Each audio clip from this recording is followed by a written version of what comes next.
the Pac-12. Nick Magic over Larnick.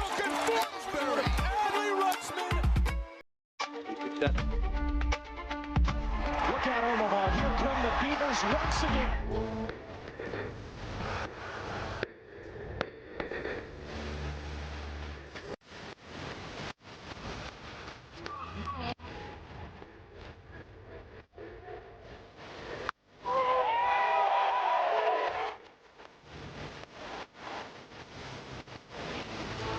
Coming up.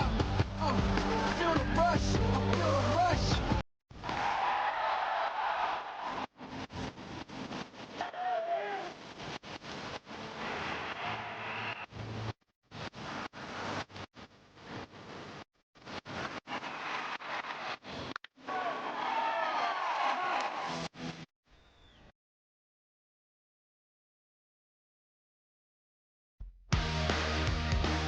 From Arlington, Texas, it's the Amegy Bank College Baseball Series presented by Kubota.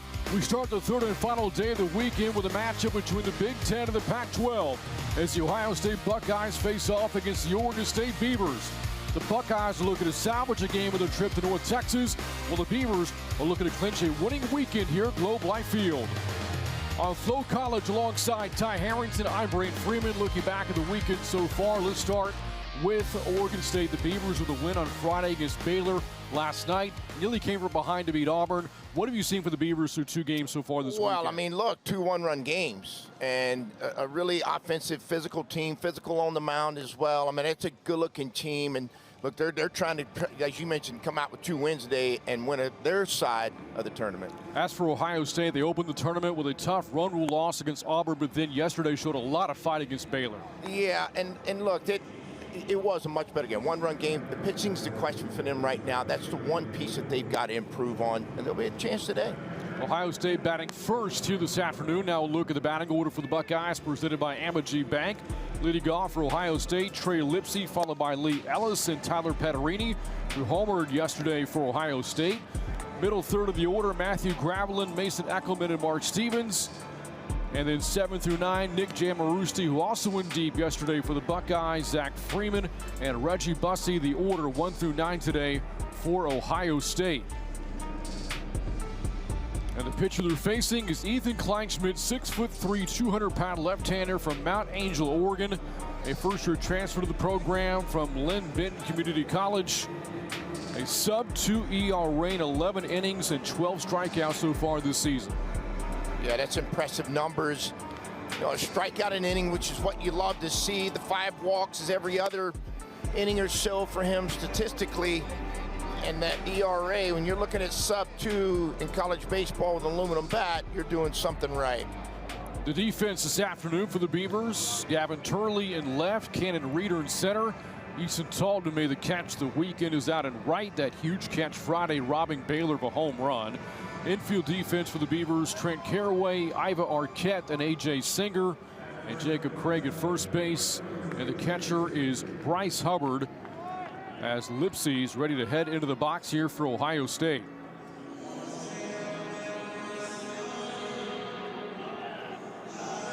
The Buckeyes, the lone winless team this weekend.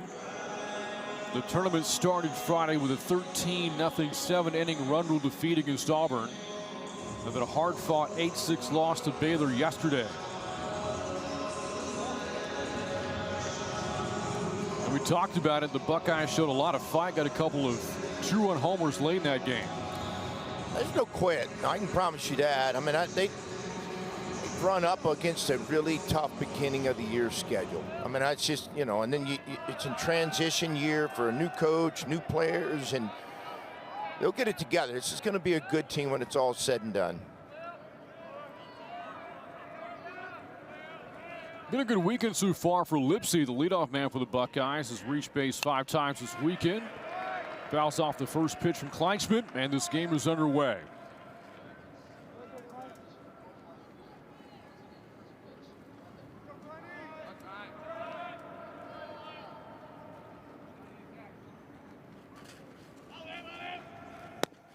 One ball and 1 strike here to Lipsy. Good numbers through 7 games, or 8 games so far. this season. 9 walks and 9 runs scored. Good table setter for Ohio State.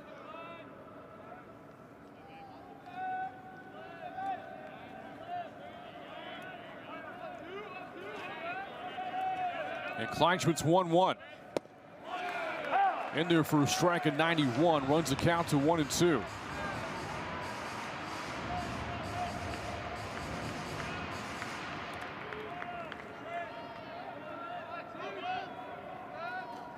Just one win of the season for Ohio State came last week against 13th ranked NC State. Here's a ground ball to Caraway at third. And the throw gets away from Craig. And Lipsey's on his way to second base. He'll get there safely. And the Buckeyes have a base runner to start the game in scoring position. Well, to begin with, Kleinschmidt makes a great pitch. He gets it in on Lipsey right off the knuckles. Looked like it was going to be a routine ground ball to Caraway, but I'm going to tell you what, Lipsey doing a really good job of hustling down the line, putting some throw pressure on Caraway. I tell you what, he was hustling all the way. That's a great job, great hustle.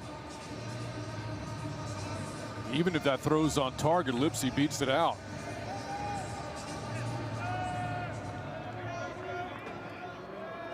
And he has been credited with an infield single and a throwing error by Caraway. That'll bring up Lee Ellis. Puts the bunt down, back to Kleinschmidt. And the throw to first base. That's good for a sacrifice for Ellis as Lipsey moves to third. Brings up Tyler Petterini, who yesterday against Baylor went deep in the 8th inning to tie the game at 4. He sure did. He stepped into that swing with a no-doubter. Slider running into it. I think I mentioned it yesterday, and he ran right back into it and hit it a long ways. Third homer of the year for Petterini.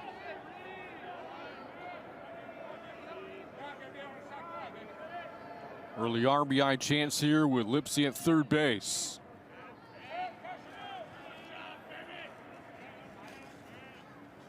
So far, the Buckeyes this weekend as a team batting 2 for 7 with runners in scoring position.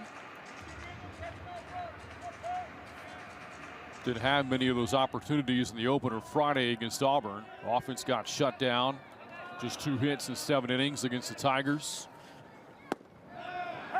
Count evens 1 ball, 1 strike, and a good slider there from Kleinschmidt.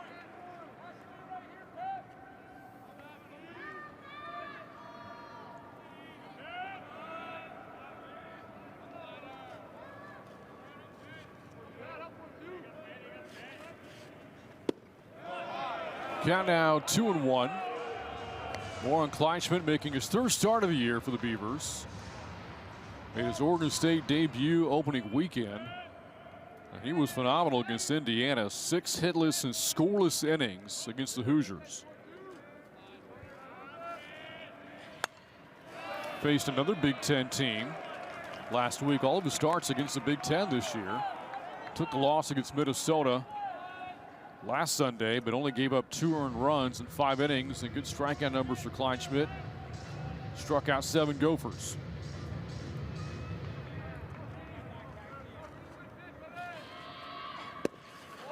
Full count to Petterini. Well, it's good stuff. I mean, it's 90, 92-mile-an-hour fastballs. Good angle to him, and he gets his fingers over the top of the ball and drives it downhill. Had a nice breaker off of it. Haven't seen a 3rd secondary or a 2nd secondary pitch. Got him looking on the fastball at 92. First strikeout for Kleinschmidt. 2 outs to the 1st. Well, that's a tough pitch. His arm action takes that fastball all the way across the hitter to the outer half of the plate as it clips it looked like it clipped just the edge of the plate. We get a chance to look for the first time today at the strike box, and it did catch just the outer half at 92. Here's Matthew Gravelin for the Buckeyes.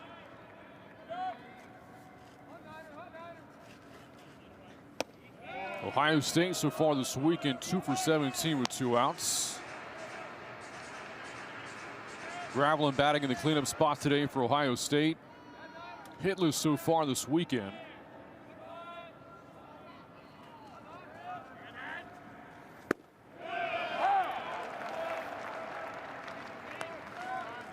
Yeah, Brant, that's tough on right-handed hitters. That's a two-seamer at 93 in on them that starts to tail back right at the end and catch the inside part of the plate. It looks like it's going to be a ball to the right-handed hitters. Climb right back in there again.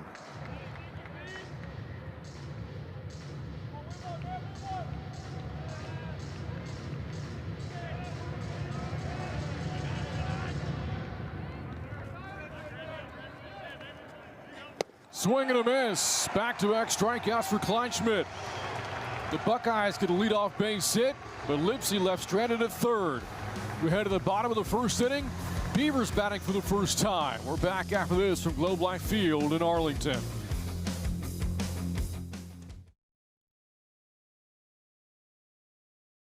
At Shriners Children's, we deliver healing to kids with critical burn injuries, like game-changing advances in regenerative medicine and creating the highest standard of care.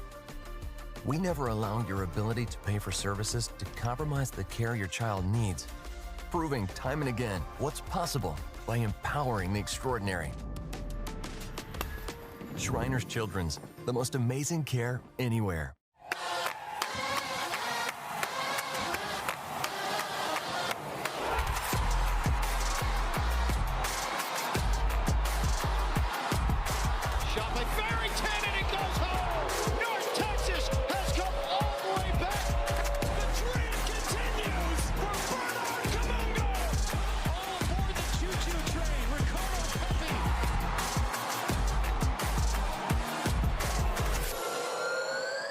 Possible Missions and their dedicated Amegy business banker work together to put the us in business banking by sharing the same values both in the office and out in the community. Now it's your turn with your own dedicated Amegy business banker with banking experience in your industry, because you're more than a customer. We're more than a bank, and together we'll help put your business on solid financial footing with comprehensive financing options, earned interest on your accounts, and yes, by being a true community partner. Here we collaborate. Here you grow. A look at the batting order for Oregon State presented by Amegy Bank. Been a good offensive weekend so far for the Beavers. Put up 7 runs yesterday against Auburn. 4 in the victory over Baylor on Friday. Leading off for Oregon State, Trent Caraway, followed by Iva Arquette and Tice Peterson.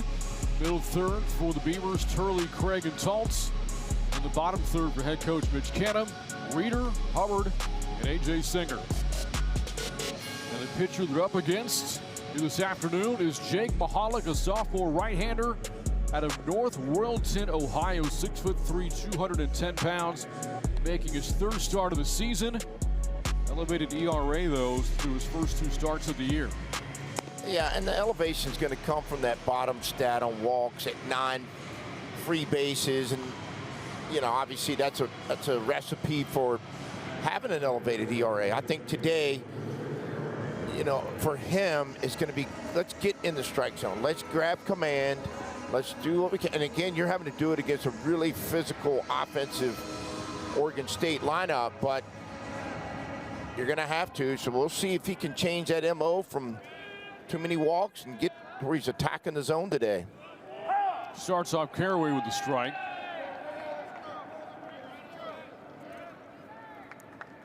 Not only have walks been an issue, but the long ball has been as well. 3 homers given up in 5 2/3 innings.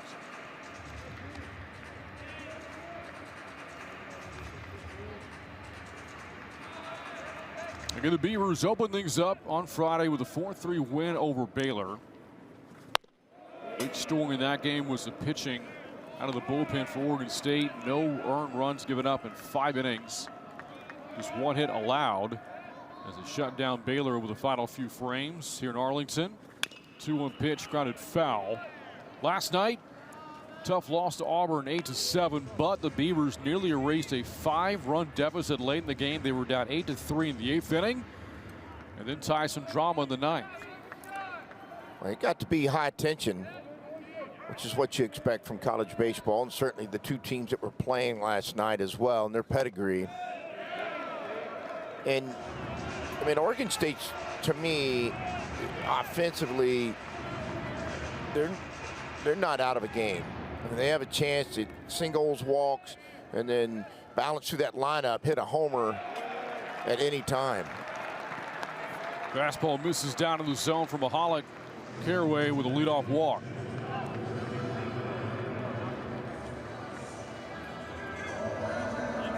Beavers scored twice in the 9th inning and had the tying run on base. Gavin Turley that flew out to deep center field, one of the deepest parts of the park in the game. As Auburn held on for the win, the Tigers a lone 2-0 team this weekend. Iva Arquette drove in one of the runs in the 9th inning for the Beavers. His only hit of the weekend came in the 9th inning last night. 1 for 7 so far in Arlington. 1 ball, 1 strike. Well, you can see Oregon State doing a good job of taking. They're going to make him throw it in the strike zone. They read the scouting report. They look down there and they see the number of walks and number of pitches on average the batters faced, and they're going to make him try to throw the ball in there. And Brand, it's not about the stuff. I mean, I'm sitting here watching a 92 to 94 mile an hour two-seamer, four-seamer fastballs, but the two-seamer's got great action to it. Left to right, boring in on the right-handed hitters.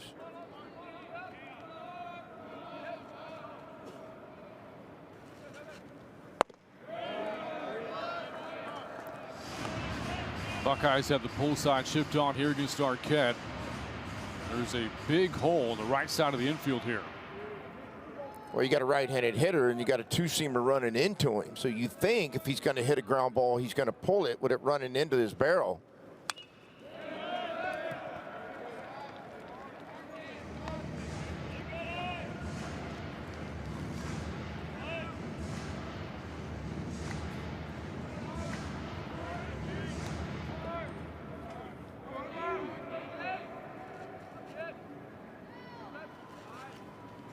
Swung on, and that's going to drop in for a base hit for Arquette.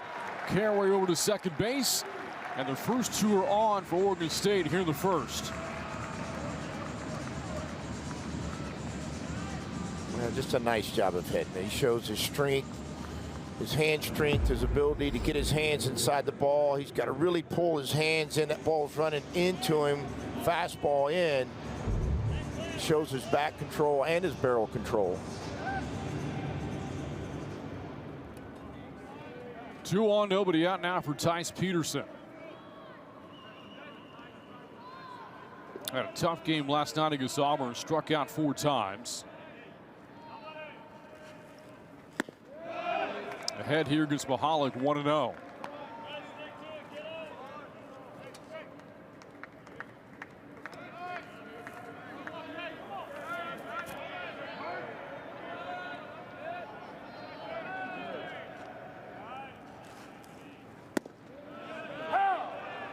Good breaking ball that paints the corner for strike 1.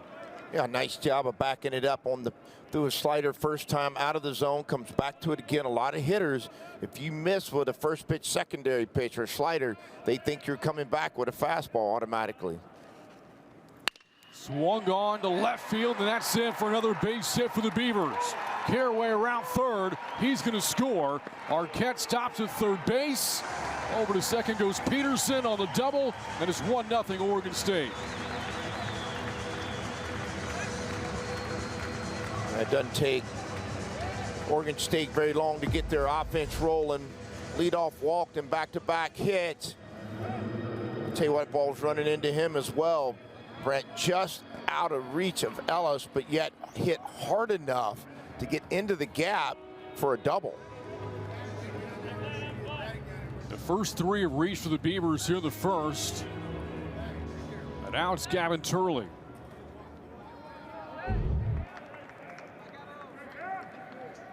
He's had a big weekend so far, to include a 2-run homer last night against Auburn. 4 runs batted in this weekend for the junior out of Chandler, Arizona.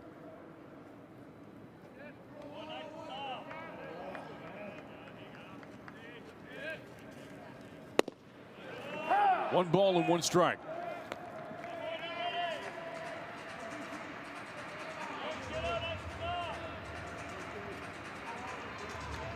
The homer he hit last night, 35th of his career.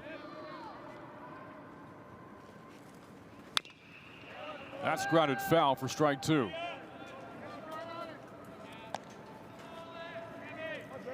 One of 2 Beaver players named to the preseason Golden Spikes Award watch list, along with Iva Arquette. Think about what you just said. 2 of them in the same lineup. On the same lineup.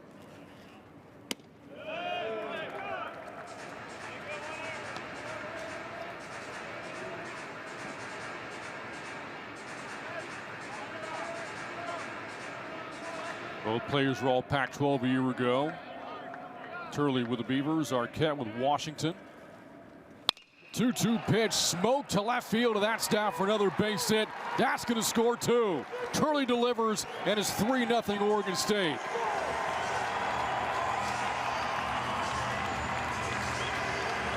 Well, the Beavers right-handed hitters doing a great job. Ball running into him. Slider, this one's a slider middle. The other 2 were fastballs running into him. All 3 hits pull side for the right-handed hitters. If you thought there was going to be a little bit of a hangover effect after last night's exciting game, meaning, you know, you didn't come up with a win, you got to play the first game the next day, you can think again about this Oregon State team. That'll get the Buckeye bullpen stirring. The starter yesterday for Ohio State, Chase Harrell, went 5 innings. Got a no decision against Baylor. And the opener against Auburn on Friday, Drew Urban could not escape the second. The Tigers put up 8 runs in an eventual 13-0 run rule victory. Out of the plate, Jacob Craig, who's gone deep twice this weekend, and takes a strike from Mahalik. He had about as professional of an at-bat as you could have last night after taking a 3-1 slider, didn't chase, didn't swing, got it to 3-2, then hit an away fastball out to right center for a homer.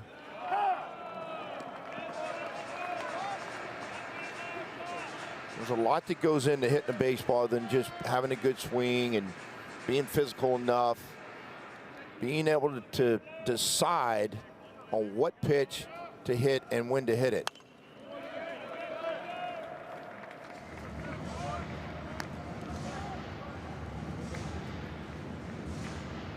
And here, look at the bullpen for the Buckeyes. Again, it's stirring right now. Troublesome start here from Mahalik. 3 runs in, and the first 4 have reached. Still nobody out. 0-2 pitch, hit in the air to right field. Lipsy has room to make the catch and shot on the warning track. Turley's going to tag and advance to second base. And that winds up being a productive out for Jacob Craig. Very alert base running. He saw the depth. Turley did, saw how deep it was going to be. And the other piece of it, Brent, Lipsy was running away from second base, which meant he was going to have to catch it and make a full turn to make an accurate throw. So he goes back to tag, plus with his speed, as you mentioned, an advanced out, an important out, meaning advancing the runner 90 feet. Brings up Easton Tall. Had some great at-bats last night against Auburn, drew 3 walks against the Tigers. And with that elevated a little bit further up the batting order, hit 9th last night, hitting 6th today for Mitch Canham.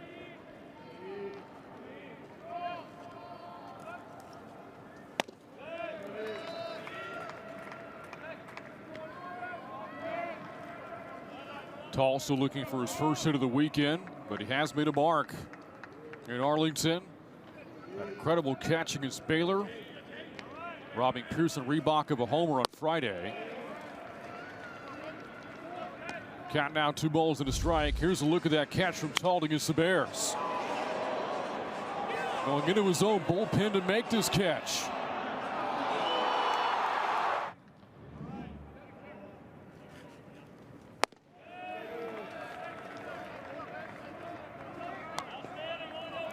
How about the excitement after he caught that ball?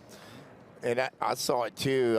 Somebody mentioned it yesterday. He threw that thing at like 95 miles an hour back into the infield after he caught it and after he jumped up and down.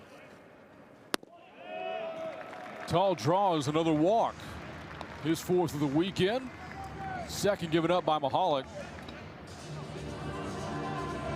2 on now, 1 out for Cannon Reeder.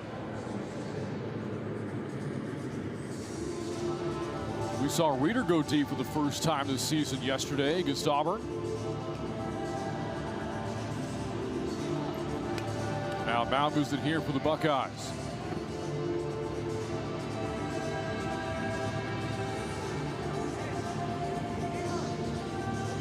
Take a look back at the homer from Reeder yesterday against Auburn. Came in his first at-bat of the game. Homered off of Cade Fisher to deep left field. At the time, it put the Beavers on top 1-0. That was one of 3 homers the Beavers hit last night. Didn't start game 1. Shows you a little bit about the kind of depth that we already knew, but if you hadn't been able to watch Oregon State much, they've played, what now, 2 catchers, 2 different center fielders. Runners go. The pitch gets away from Eckelman. Now Turley to third base and Talt to second.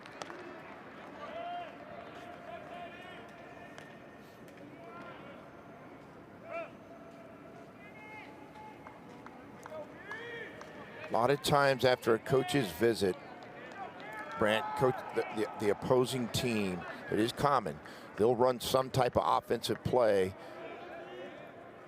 As you're thinking, the pitcher's thinking about what his coach was telling him, whether it's mechanics, emotional, whatever it may be. Oregon State had started the runners, even though the pitch got away, they had started the runners to steal second and third.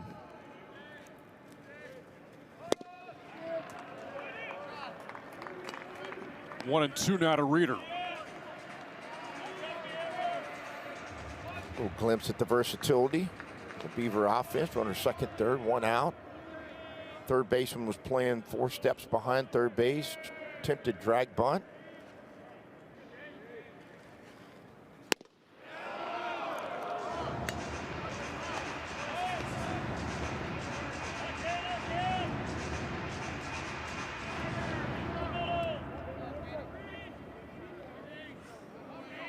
Reeder, the 7th batter of the inning for the Beavers. Swung on to left field and a base hit. Turley's going to score, and putting on the brakes at third is Taltz. Brings home a run to make it 4-0 Oregon State.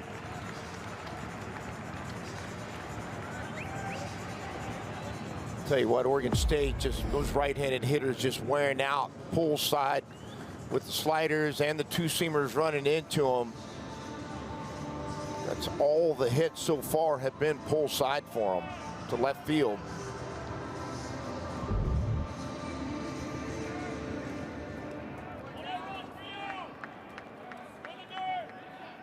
Yeah, that Buckeye bullpen getting really busy right now. Here's Bryce Hubbard now for Oregon State. 4 runs, 4 hits in the inning for the Beavers.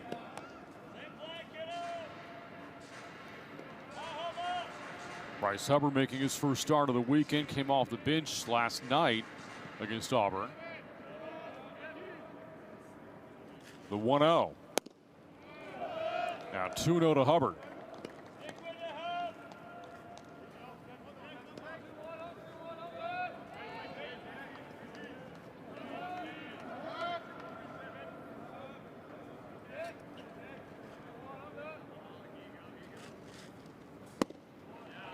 That's in there for a strike.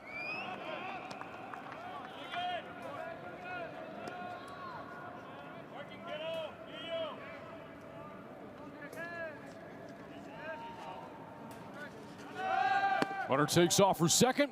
Throw down, and the tag is in time from Ellis. Reeder caught stealing. Tall was not going from third, and that's good for the second out. Why they just go with a straight steal? thinking that maybe they would fake it third with a runner. It's a good pitch to throw on. I mean, Eckelman throws a strike down there. Great throw and tag, and a much needed one.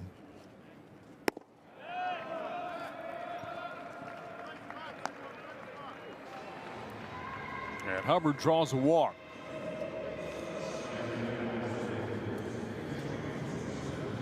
Third walk of the inning given up by Mahalik.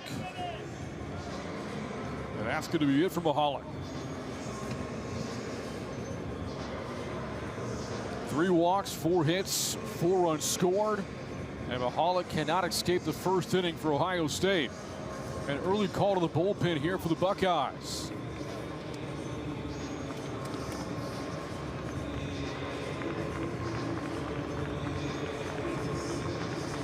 Coming out of the bullpen, Zeb Salzberg, making his second appearance this weekend.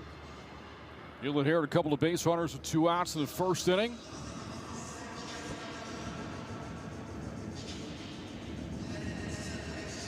Another big inning allowed by Buckeye pitching this weekend. Gave up 4 in the 8th to Baylor last night. Gave up 8 to Auburn in the second on Friday. 4 here in the first inning. And the Beavers are still batting. We're back after this on Flow College.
And welcome back to Arlington. Zeb Salzberg into the game now for the Buckeyes, making his second appearance in Arlington this weekend. Inherits a couple of base runners with 2 outs here in the inning. Salzberg pitched yesterday against Baylor. 2/3 of an inning, only threw 4 pitches against the Bears. Ty Mahalik's had a hard time throwing strikes for Ohio State. Yeah, but yeah, and the other piece of it is that oftentimes when you're not real confident yet, he will be yet, about getting to the corners of the plate and working ahead, a lot of the Oregon State hitters were able to get balls that they could pull. The right-handed hitters, the majority of the hits, if not all the hits, were pull side. And look, as the season goes on, he'll get command of his breaker and his fastball, and he'll get that confidence back. 41 pitches from Mahalik, facing 8 batters. Well, and a tough lineup. I mean, look, these guys 1 through 9. I mean, sometimes as a coach, you like to try to pick where you think the order is a little bit softer than the other, and these guys balance Oregon State's balance in their lineup and power and hitting. And, you know, I know they've pulled all 4 of the hits today to the left side, but they have and showed yesterday and the day before their ability to use the whole field as well.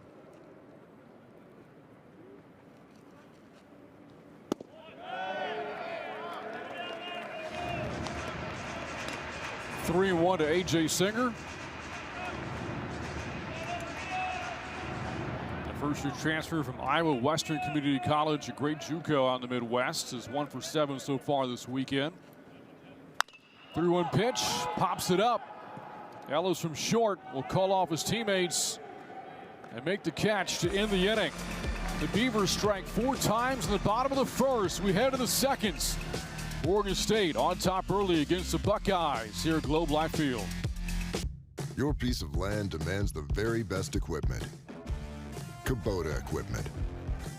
The #1 selling compact tractor in the U.S. with professional grade mowers, versatile sidekick utility vehicles, and compact tractors that get it done right. All backed by unmatched dealer support. Talk to your dealer today to schedule a demo.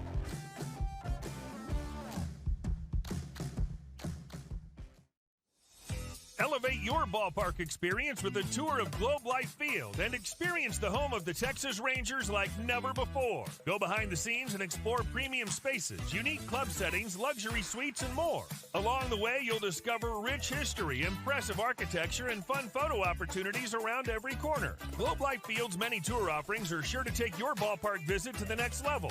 For more information and to book your experience, visit globelifefield.com. And welcome back to Arlington. Time now for a coach's interview presented by Amegy Bank. We're joined by Beavers head coach Mitch Canham. Coach, something has caught our eye this week, and noticing on the arm guard for your team the phrase Heater State. What's the background behind that? Maybe you have to ask the players a little more. I'm assuming it's be ready for the heater. I mean, one thing that we're always talking about is being on time for the guy's best fastball. And it's just that mind state that we want to be in at all times. Heater ready, because you can adjust off all that stuff. So little reminders like that, even on the protection, is nice. Coach, you guys spend the first couple weekends playing in different tournaments and going on the road. Tell us your thoughts on this tournament and just how good this tournament, how important this is for you and your team. Well, I mean, we're staying at the hotel, like right in the parking lot, basically, so get to walk over every day. And we've had a great turnout from our fan base coming out here and supporting the guys too, which we love. And so the convenience of it, playing in a big league ballpark, the guys really enjoy it. Getting to come here, it provides a different type of energy. And so it's something that we've talked with the guys about who run this deal, Rev, that, you know, this is something that we definitely want to be back for in the future. Speaking of scheduling, Coach, the Pac-12 being what it is right now, how challenging was it to put together a schedule this season? Oh, you got to put in some serious time with that stuff. There's no doubt. That took some effort, but I got to get on the phone and a lot of emails and getting to know people all across the country that I've never talked to before. You know, obviously, before you're only scheduling, you know, the first 3 weeks and then one bye week in season, and now having every week, it helped me learn a lot about RPI and putting together something like this and building relationships with other people and doing home and homes, or do we go somewhere, but really just trying to get the whole picture. And at the same time, when you have a lot of road games like we do this year, what a great opportunity for our guys to show what they're made of and learn. We have a very young pitching staff. We have a lot of older position guys. And there's like these road trips are when you really start to bond and build strong relationships. So I think it's just a blessing for us all. Coach, thank you so much. Good luck the rest of the game. Thank you, guys. Go Beavs.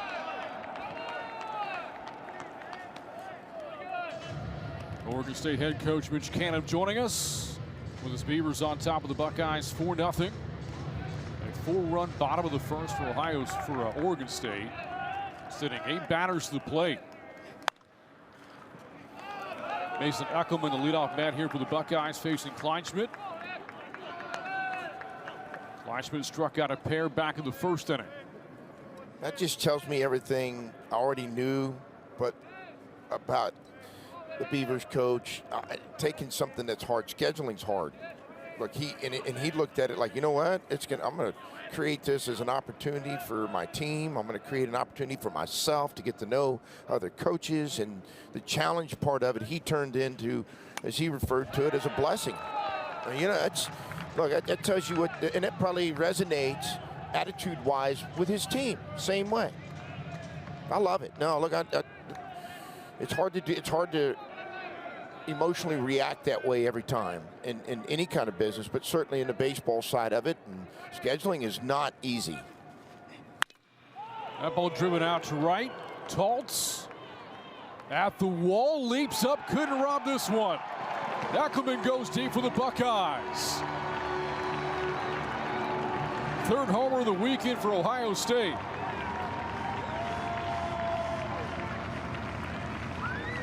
Well, we may have just seen one of the best at-bats all weekend. I'm being brutally honest. And there's been some great ones.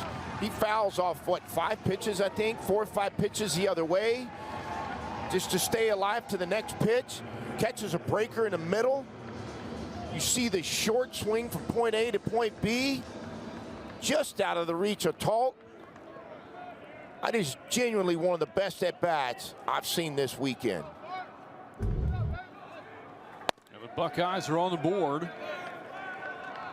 in their third home run this weekend. Petarini and Jamarusti both went deep yesterday.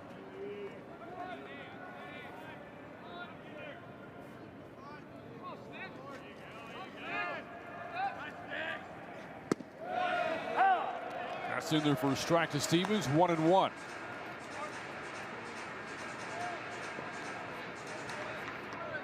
How many home runs we've seen this weekend? Three for Ohio State. Beavers have hit several this weekend as well. I want to say maybe 10. Yeah. Obviously, I asked you because I didn't personally know, but it was a question that came to my mind. I was like, how many have they hit already this weekend? Because I go back to what David Murphy was saying, you know, that it can be at certain pieces an offensive ballpark. You see a great pitch. Kleinschmidt right there, tying him up with that fastball, that two-seamer in. We'll get another look at it, Brent. Looks like it's going to be off the plate. Look at it run back. I'll tell you another thing, too. Hubbard doing a good job. Yeah, I thought it was going to be about an inch or two off the plate. Hubbard did a great job of sticking that pitch and making it appear and look like a strike. But getting back to what you're saying, this park can play really offensive, can it? Yeah, you know, the nuances and the fence, and meaning the different angles of it. And, you know, now if you go challenge the deep part of the park, you know, at 410, you know, that's getting out there. But the gaps are fair. You know, as a hitter, it's a great hitter's park.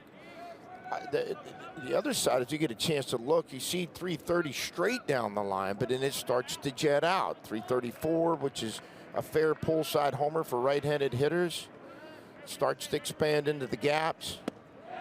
But you know what you're not fighting? You're not fighting the wind. You're not getting any help, but you're not getting any hurt either. And so for these hitters, they love the idea that it's a fair winded ballpark.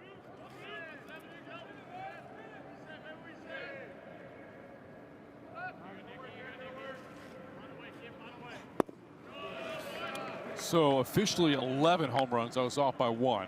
And so close to having 12, if not for Talt's heroics on Friday. I'd be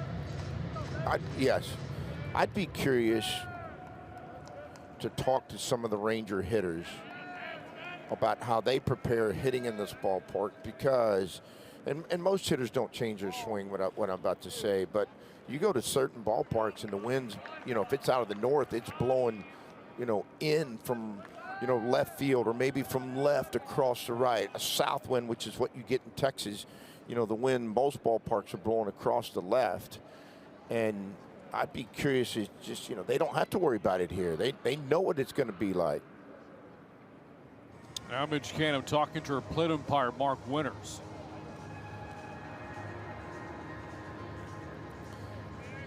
I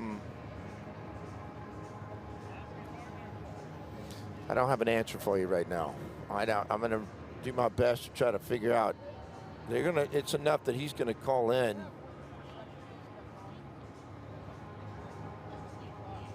Oftentimes when you do that, it becomes count related, but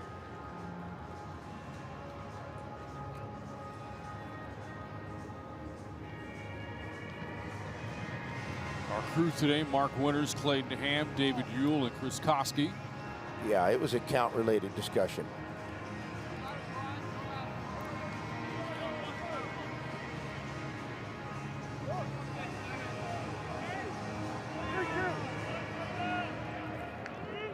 And it is a 2-2 count.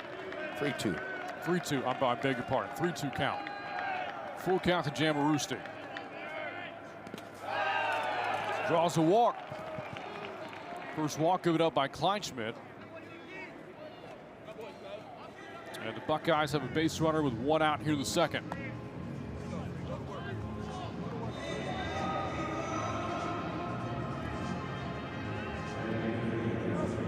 That brings up Zach Freeman, making his first start of the season. Has had a couple of pinch hit appearances so far this weekend. Senior out of Los Angeles, California, third-year transfer to the program from San Francisco.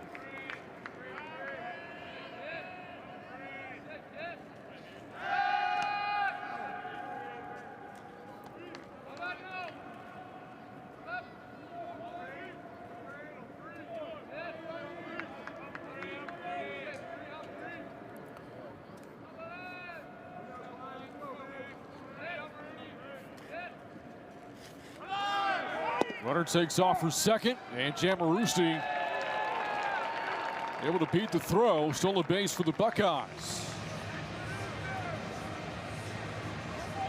Saw something in the move before with a leg kick. This time he get a great jump.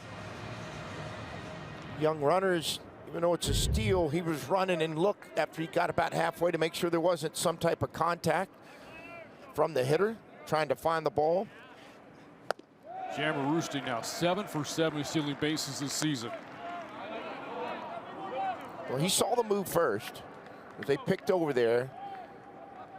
And look, they've got video too. So they know before they go into this game, all the base runners sit down and they watch games like this on replay, and they get the video part and they show each of the moves.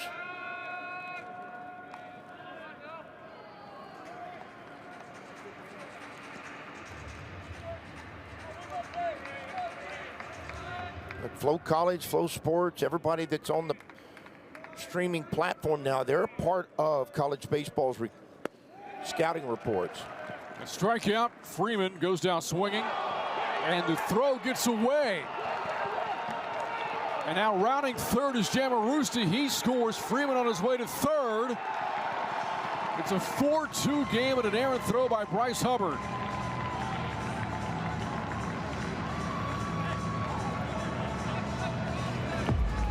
Playing defense is a premium. He does a good job of blocking it. Has to come out, clears a path to throw. He gets a clean path. He just airs it out. Goes over the first baseman's head. And like that, it's 4-2. And a third run 90 feet away with one out for Ohio State. Brings up the 9-hole hitter, Reggie Bussey.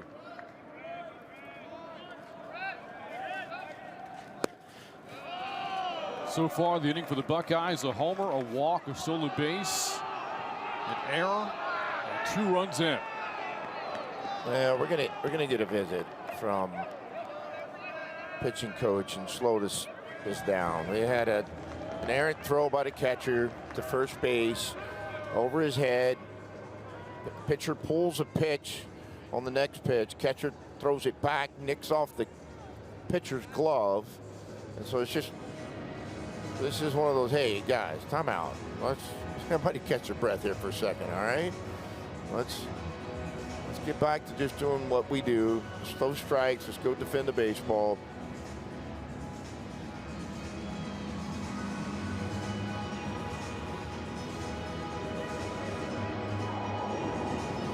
Basically just buying everybody time to get their minds right.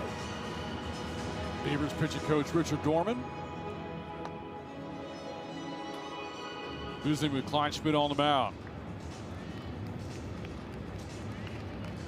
That was definitely not a Bull Durham mound visit where we're talking about wedding gifts. That was a, hey, everybody, let's catch our breath here. Let's get our focus. Let's get everything straight.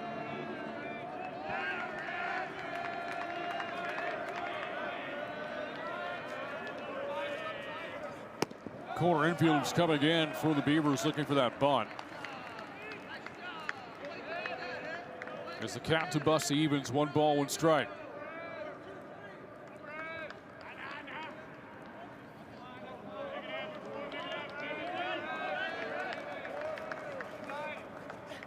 There's the bunt. And here's a throw to home, and the tag by Hubbard. And Freeman rather is out. Good play there by the Beavers. 2 down to the inning. Well, this is a safety squeeze. I don't think this is an all-out squeeze. It's a safety squeeze. He bunts it back to the pitcher, and on that play is the base runner at third base, Brant. You're taught to run down the line and read. You can go as far as the third baseman is. He was coming in, right? There's nobody covering third, so you stop and you go back to third base. But he went ahead and went, and thinking he was going to be able to beat the throw from the pitcher. It's an easy just flip over to the catcher and tag at home plate. Keeps the Oregon State lead at 2. Back to the top of the order for the Buckeyes, and Trey Lipsy. Had an infield single to start the game back in the first.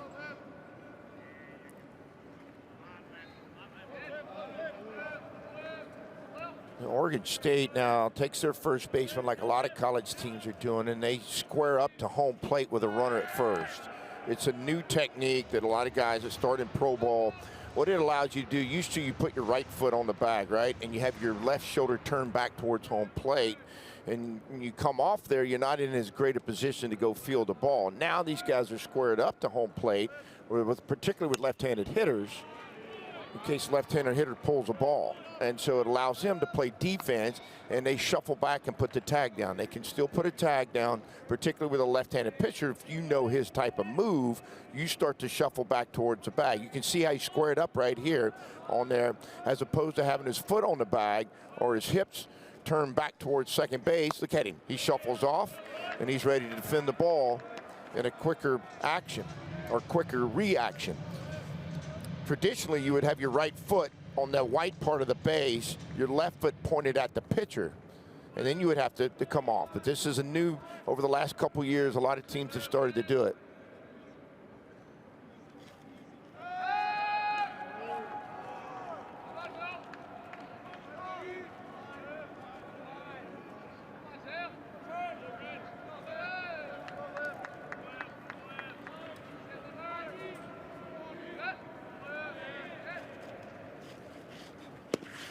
Three balls and a strike to Lipsy.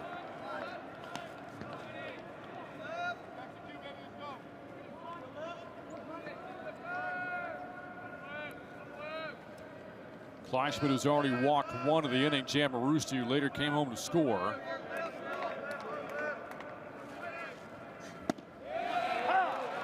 Now the count fills to 3-2.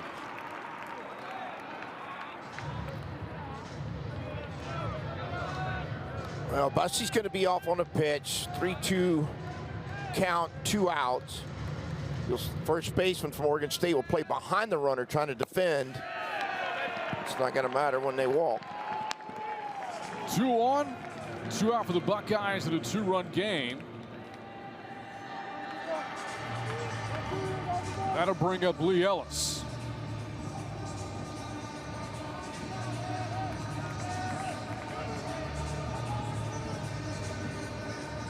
It was a relatively quick first inning for Fleischman. Faced 4 batters, struck out 2.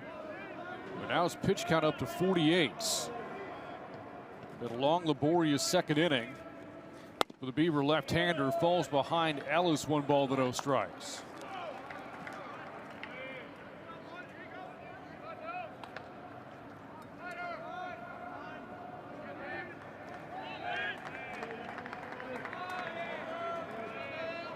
The 1-0. That's out of play.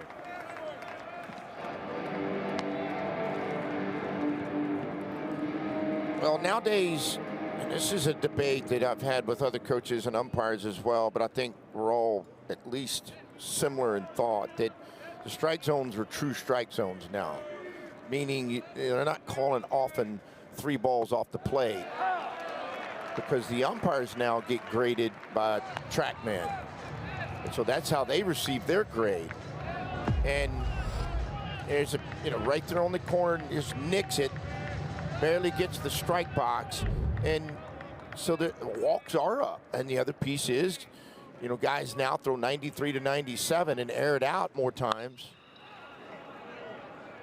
than you used to see 88, 89 when I played, and, you know, guys were sinking it and, you know, turn it over and sliders. That was the way it was. You know, look, pro baseball pays for velo, so why not train for it, right? But in return, you'll see then walks go up, and it's a little bit of a perfect storm. On the ground to second, Singer. Over to Craig at first base. The Buckeyes strand two, but Ohio State scores twice in the inning. 4-2 game heading into the bottom of the second. Back after this on Flo College.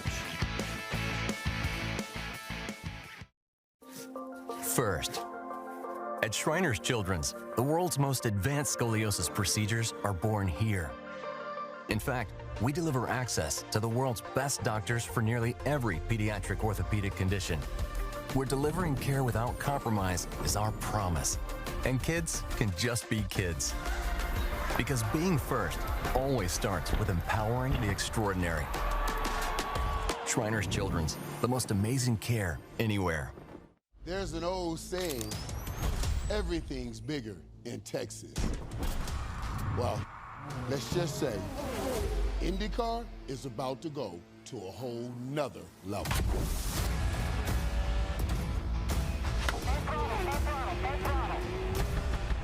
Get ready, Arlington. This is where history is made, and champions are born.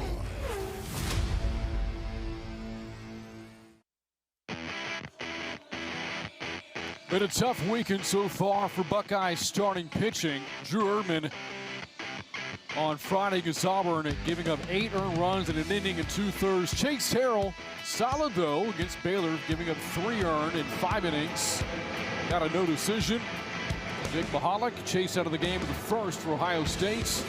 Buckeyes again to the bullpen early, and now they're on their second bullpen arm of the day. Ryan Butler into the game now for Ohio State after Zev Salzberg finished off the first inning. It is a 4-2 game as we go to the bottom of the second.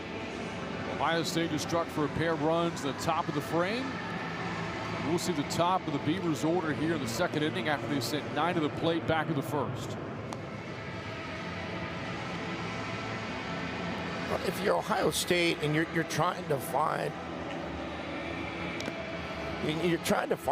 some arms that can help you, you get into moments like this where your starter comes out in the first inning. A lot of times what coaches will do is they'll start piecing it together. They'll just start saying, okay, look, you got the 3rd, you got the 5th, you got the 7th. And along the path of a new coach and a new program, you start to find different things. So even when you haven't been throwing it good, you start having to put guys in the game maybe you wouldn't have, and you can discover somebody, and you know somebody's always looking for their chance. And so certainly the way the game is trending now doesn't mean it's how it's going to end anything, but the way it's trending right now, having to go to the bullpen so early, you would assume that a handful of more guys are going to get in this game as well. Butler on the mound for the Buckeyes, a first-year transfer from Liberty. 6'3" right-hander from Salem, Virginia.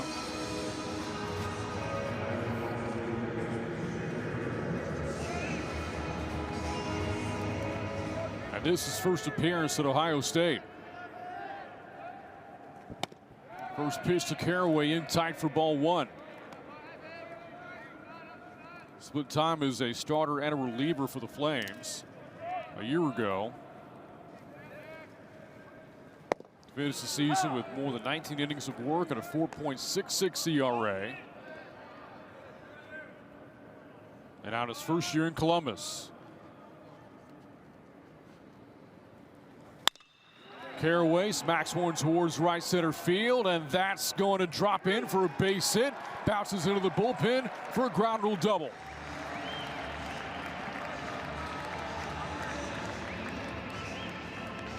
This is just textbook great hitting. Away. 2-seamer runs back into the middle. Tells you about his approach. That he wasn't trying to pull it. Two-seamer started out, came back in.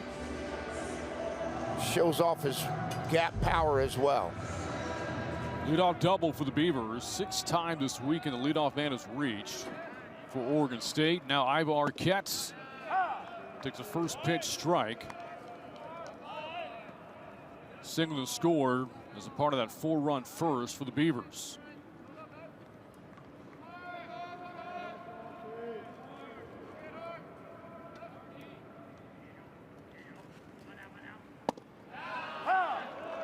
No balls and 2 strikes.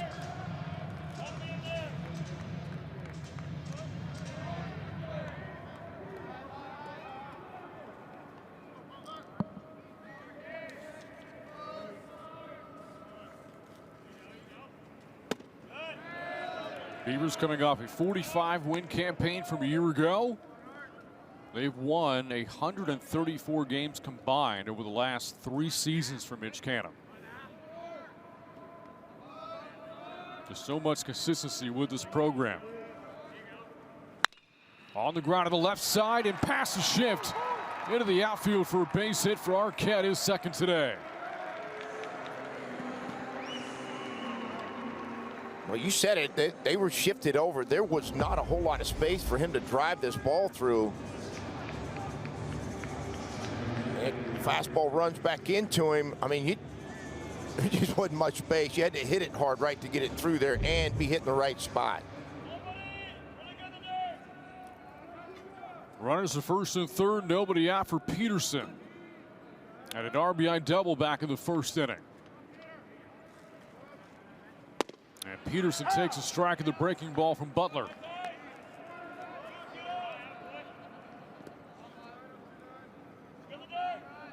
With this double, Peterson has been on base all 10 games this year for Oregon State. 3 hits now this weekend. Count evens, 1 ball, 1 strike. And if you're Butler right now, any way you could to try to get a ground ball to shorter second or to the left of the 3rd baseman to try to get a double play. And the pitch. Got under his hands.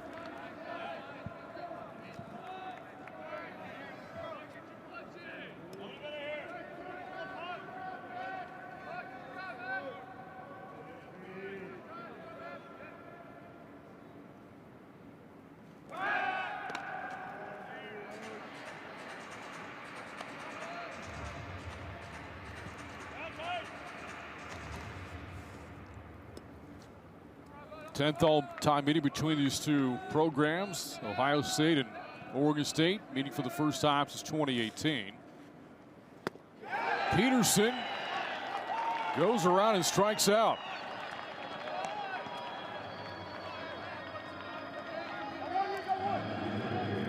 That's the first strikeout for Buckeye pitching today. Now Butler gets him to chase this slider away, couldn't hold his barrel back. That's a big strikeout. Now you let maybe throw a ground ball, let your defense go to work. A chance to get out of the inning with a possible double play.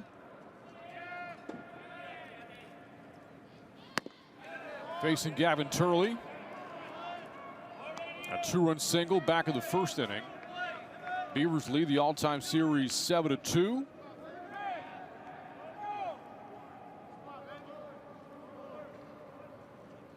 They have been to the postseason before as well, all the way back in 2005, back when Mitch Canham was a player at the Corvallis Regional 20 years ago.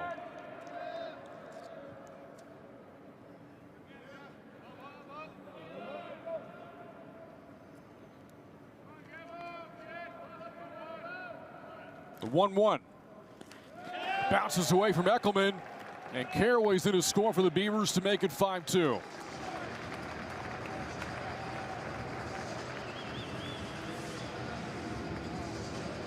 First changeup he's thrown, he pulls it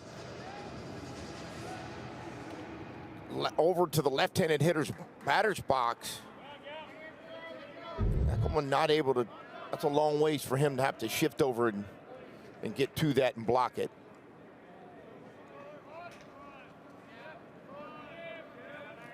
The 2-1. Swing and a miss. Slider that time from Butler.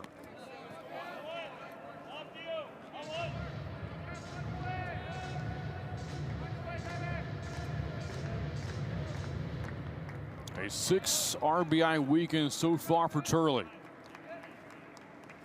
Swung on right to the shortstop Ellis. A well-hit ball, but for an out, that's out number 2. Well, one of the advantages of, from a pitching perspective, if you keep throwing strikes in there, you got 9 defenders out there. That ball sounded like it was hit off the end of the bat a little bit. But again, if you keep throwing strikes, keep forcing the ball in the strike zone, let your defense have an opportunity to work. First pitch to Jacob Craig on the other half for a strike.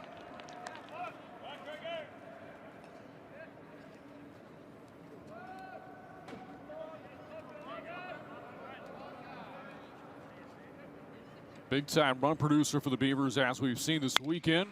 Here's sharp ground ball to third to Mark Stevens, and the throw to Gravelin in time for out number 3. 2 innings in the books from Arlington. Oregon State on top of Ohio State 5-2 as we head to the top of the 3rd. Bowman Engineering and Consulting and their dedicated Amegy business banker worked together to put the us in business banking, which included the occasional lunch meeting. Now it's your turn with your own dedicated Amegy business banker with banking experience in your industry, because you're more than a customer, we're more than a bank, and together we'll help put your business on solid financial footing with comprehensive financing options, earned interest on your accounts, and yes, planning sessions whenever you need them. Here we collaborate. Here you grow. Arlington, the Renegades are going full throttle this spring when the UFL returns. What a catch! Get ready for more action-packed football and unforgettable experiences at Choctaw Stadium. That is something special right there. Renegades, mount up and get your tickets today.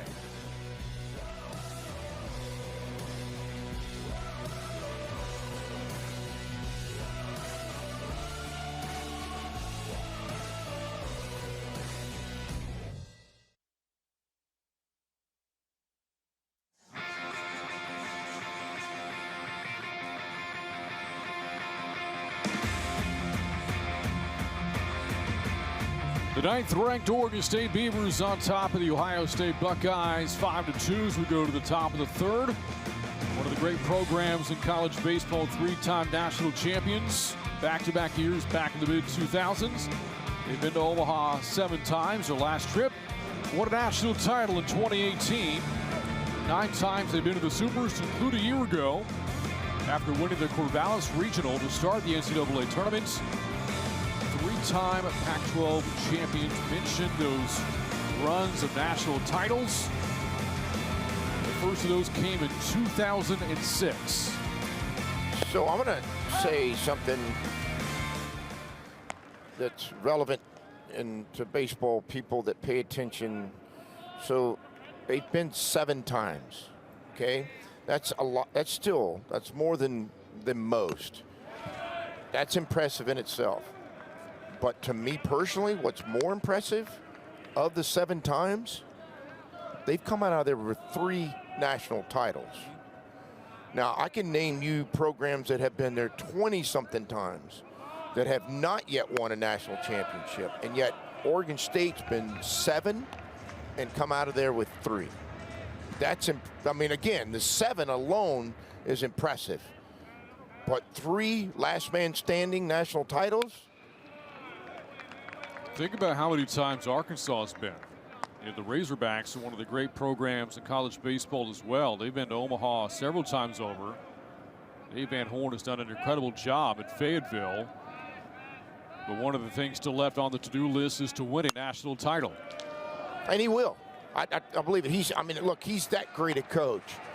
And it's that unbelievable of a program. But to me, again, to come out of there with 3 national titles and 7 trips, Pat Casey's been always one of the better coaches and created a when I say the word monster, beast, I mean it in the most positive terms, a beast in Oregon State of a program.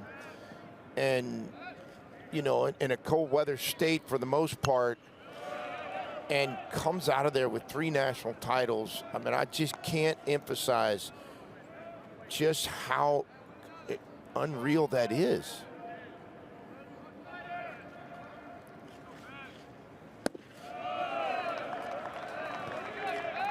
Good at-bat so far for Petterini. He's fouled off several pitches, and it's now worked the count full.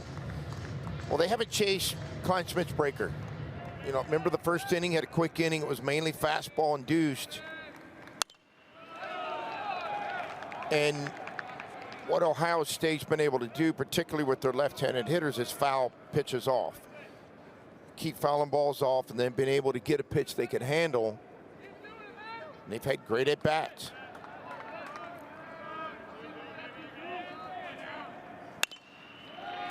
Fly ball out towards shallow left. Arquette from short will make the catch in front of Turley. And Petterini retired to start the top of the 3rd. Yeah, Arquette's got a magnet in his glove, by the way. That thing, just anytime the ball gets near him, it's just like it just magnetized right into the pocket of his glove. Nobody on, one away for Matthew Gravelin, a strikeout victim of Klein-Smith's back of the 1st. 4 strikeouts so far for the Beavers left-hander. 2 in each of the first 2 innings. A swing and a miss here by Gravelin. Starts the at-bat.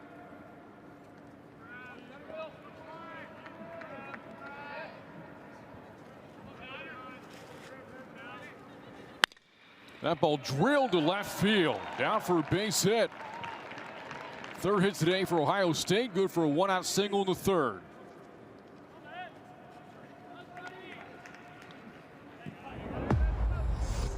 This Ohio State's going to score, team's going to score runs this year. Brant, they just offensive-minded, aggressive, hard to strike out. You know, they battle, they compete. Throughout the year, they keep these same type approaches. Don't get injured. They're going to score runs.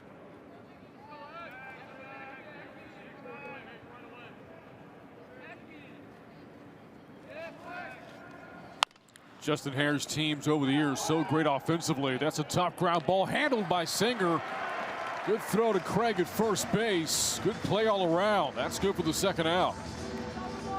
It's fun to watch this guy play second base. Yeah, that's a hard play for most people. He just gabs it on the run, gets his right foot down with a little hop step throw. He loves those plays. He wakes up in the morning thinking, please hit me 5 of those.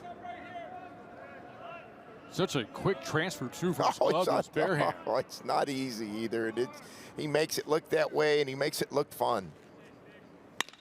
Mark Stevens with a fly ball that drifts out of play. You know, but getting back to the Buckeyes offensively, and again, the job that Justin Hare did at Campbell, those Campbell teams over the better part of a decade were the top offensive teams in the country. Figured it's a matter of time before things get going here in Columbus. No, 100%. And they're going to get it going this year with the offense. And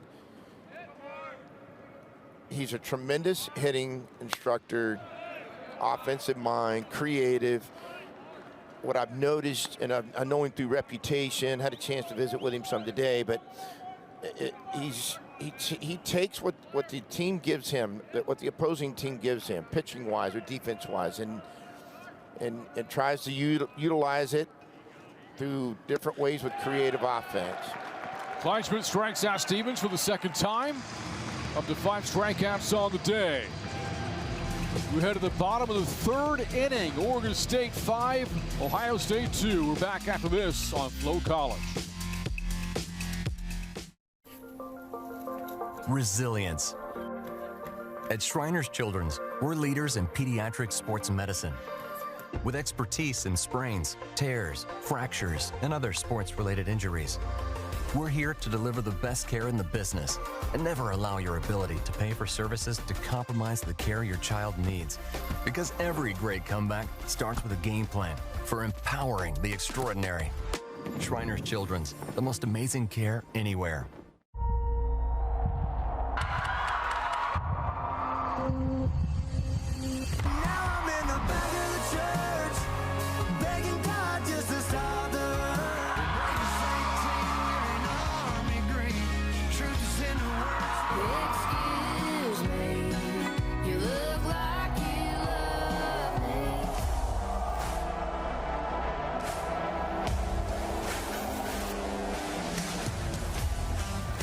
Naylor Industries and their dedicated Amegy business banker work together to put the us in business banking, focusing on their business needs with lightning speed. Now it's your turn with your own dedicated Amegy business banker with banking experience in your industry. Because you're more than a customer, we're more than a bank, and together we'll help put your business on solid financial footing with comprehensive financing options, earned interest on your accounts, and yes, a banking partner who is just as invested in your growth as you are. Here we collaborate. Here you grow. And welcome back to Arlington. Time now for a coach's interview presented by Amegy Bank. We're joined by Ohio State head coach Justin Hare. Coach, I know that you're new to the Big Ten. This is your first year at Ohio State, but what do you make of the conference with the influx of all these new teams? Yeah, I mean, I think it's great for the conference, right? You got, you add 4 really good programs. Oregon's been in back-to-back super regionals, USC and UCLA, just traditional powers. Washington was in Omaha 5 or 6 years ago. So, I mean, it's really good for the conference. And again, the name of the game is to try to get into that big dance at the end of the year and have a chance to go to Omaha. And the more teams that we have in our conference that have a chance to do that, the better for our conference and the more it raises the level of what we're trying to do. Coach, I know you guys are not off to the start win-loss that you want. You played an incredibly intense schedule.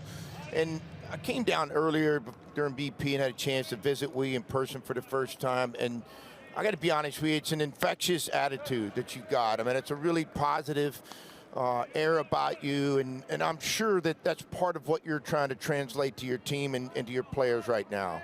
Yeah, there's no doubt. I mean, again, like every great thing, every cool and awesome thing that we've ever done in our entire lives, baseball-wise or otherwise, is on the other side of doing stuff that's really hard, right? And so getting our guys to understand that and getting them to understand that through adversity and through challenge, we actually become better, we become stronger, we're in a better position to be successful long-term, is something that we talk about almost daily in our program. And I think that resonates with our guys because I think that they know that it's true, even though it might be a little uncomfortable sometimes. But we're going to keep moving through it and keep learning and keep growing and be a lot better at the end of the year than we have been here at the beginning.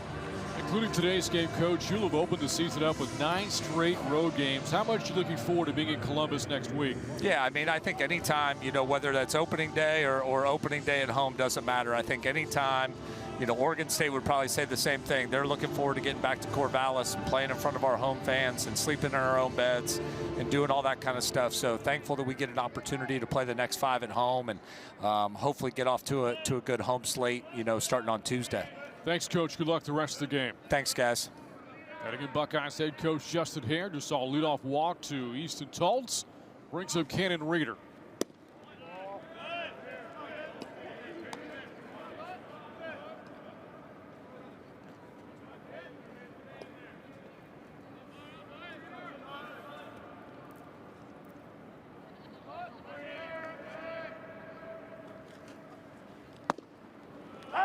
This is second inning of relief for Ryan Butler. That's not normal coach speech, by the way, what you guys just heard. I mean, again, you start talking about adversity, you start talking about, you talked about great things that you've done. On the other side of it's a lot of work. Oh, it's close. He had him leaning.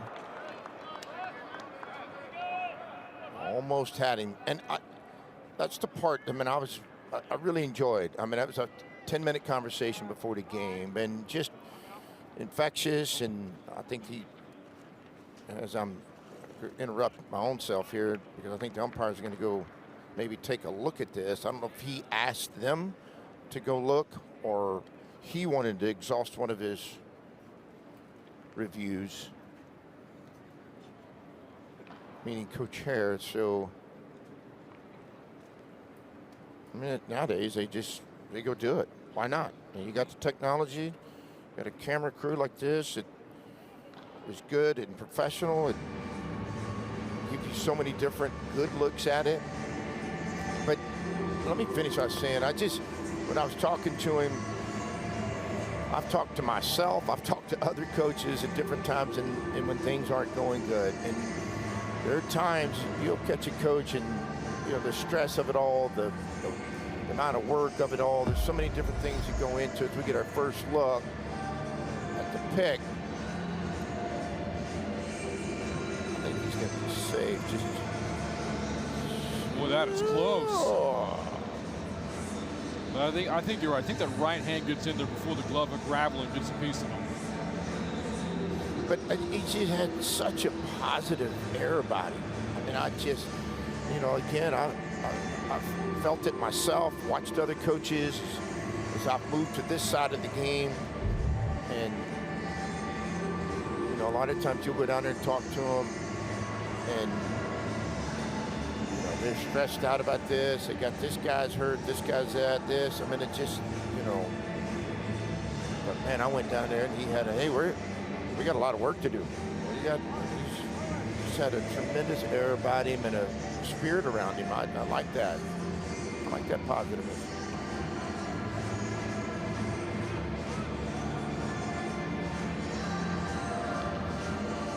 And it looks like the crew's done looking back at the review.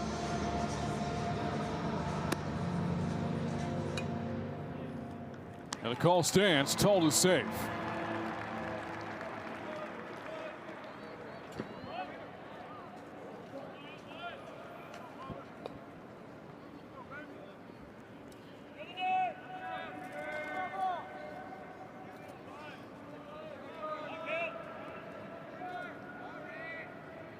One ball and one strike to Cannon Reeder. Good breaking ball in for a strike for Butler.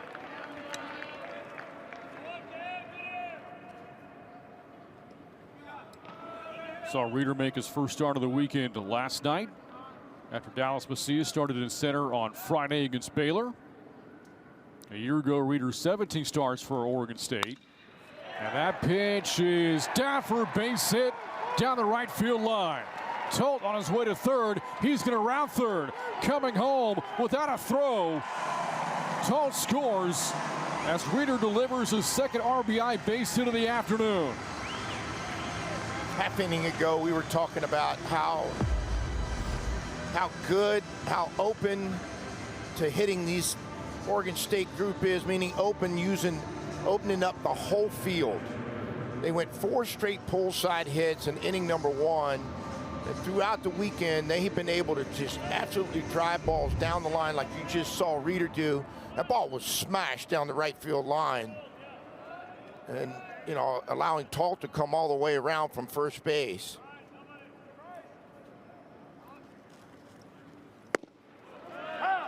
Now Bryce Hubbard. Beavers back on top by 4.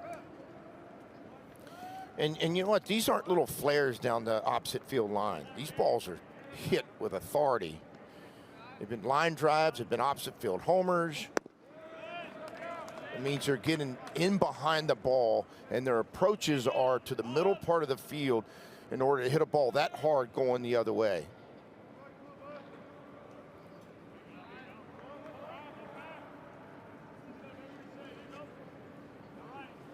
The 1-1. Big miss inside against Hubbard. Runs the count to 2 balls and a strike.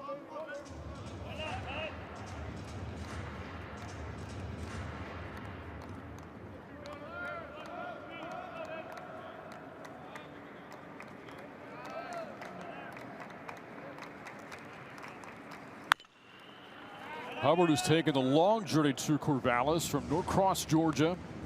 Began his college career in Starkville in Mississippi State, then went to Northwest Florida State College, and out his first year as a Beaver. Well, obviously 3 great programs as well. So first Georgia, then Mississippi, then Florida, and then you go across the country to Corvallis. Wants to see the country. Full count pitch. On the ground of the second baseman, Petterini. That will advance Reeder over to third. That's good for the first out of the inning. Well, in your famous words, it's a productive out. And indeed it is. Moving a runner from second to third, putting him 90 feet away from scoring position. With a good at bat. Ball that was hit hard. But in return also moved the lead runner 90 feet away from home plate. Just saw Cannon Reeder share a moment with Ryan Gibson at third base, the third base coach for the Beavers. Former teammate of Mitch Cannon's at Oregon State.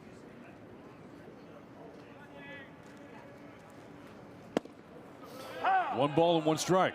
You just don't get to pass the baton all the time in programs like that. You just don't. It's such a special place where you get to keep it in-house and keep it in the family, and it's important to all of them. On the ground to third, Stevens over to Gravel and keeps his foot in the bag. Another productive out though for the Beavers as Reeder scores on the ground out to make it 7-2.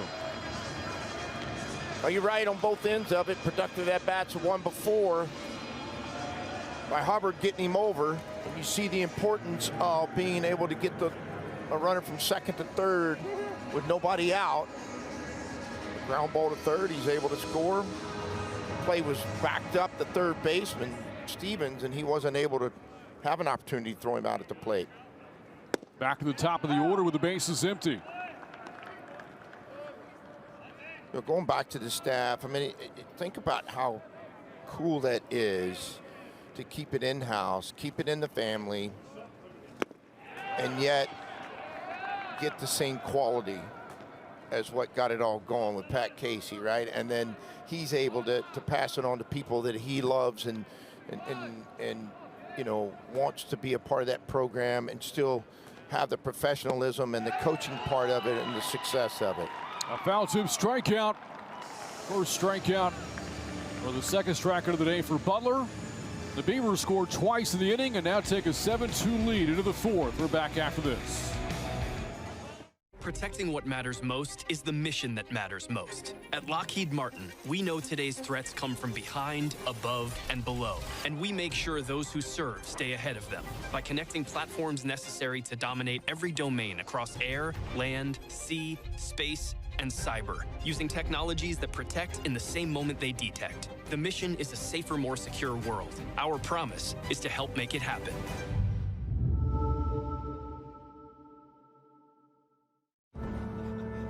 Sometimes you just need a little wonderful in your life. So why not go to a place made for it? Arlington, Texas. It's a city made for fun and excitement and all the things you love to do. And even some things you didn't know you loved until you came here and found them. Come see for yourself why Arlington is a world of wonderful. Everything you thought you knew is brand new. We on a new wave. This ain't what it was. See, when the game changes, so do we. Every day, every play. Always been greater than 12. Now standing 16 strong. In every end zone, any time zone.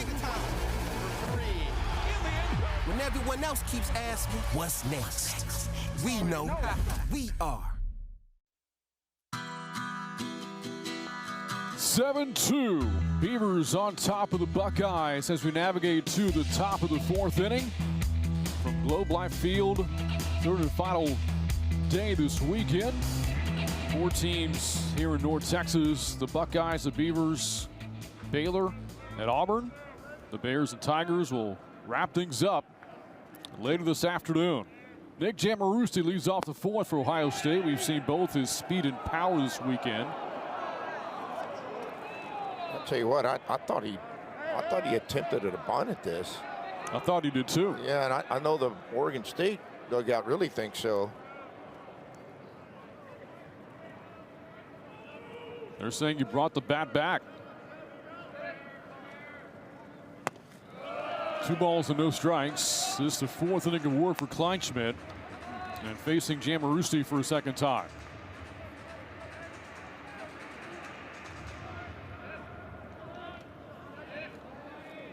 Pitch count up to 72 for Kleinschmidt today.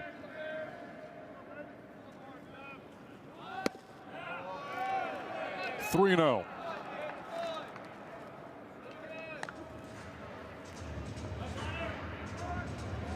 Talked with Justin Hare earlier, Ohio State's head coach, about making the team's debut this season in Columbus this coming week. About to open up a 5-game homestand. Starts Tuesday against St. John's. Next weekend, a 3-game series against Valparaiso. The weekend after, the start to Big Ten play at Indiana.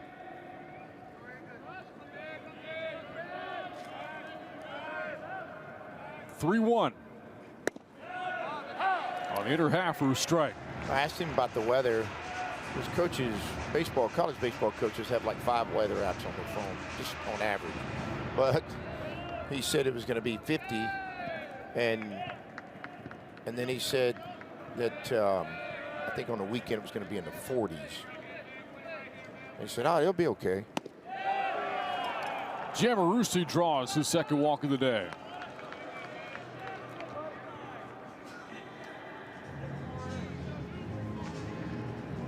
Leadoff man is on for the Buckeyes for the 3rd time in 4 innings. Hasn't been an issue this weekend. Leadoff man has now reached 11 times for Ohio State. And now we've got a mound visit here for the Beavers.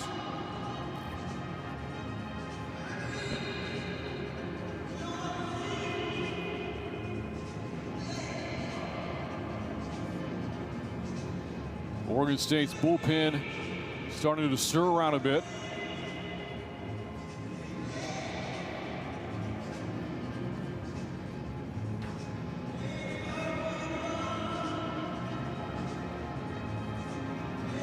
Talk one of these coaches one of these days to mic up, and when he goes to the mound, let us hear what's said. I mean, really, people would probably be curious, intrigued. Even sometimes it's, you know, you're just going out there to change his mindset. You may even say something funny, or, you know, sometimes it's not. I mean, sometimes I've gone out there where I've said, "Hey, I don't need anybody else on the mound but me and him," meaning the pitcher, and so that happens as well. But it's an interesting place on the baseball field when everybody's gathered up. Freeman with a base hit to right. Jamarusti around second, on his way to third, and he's there to put runners in the corners for the Buckeyes with nobody out.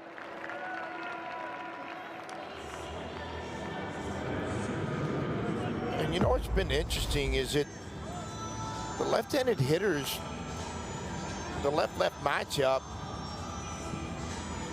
have been able to have good swings at Kleinschmidt today, and had good long at-bats as well.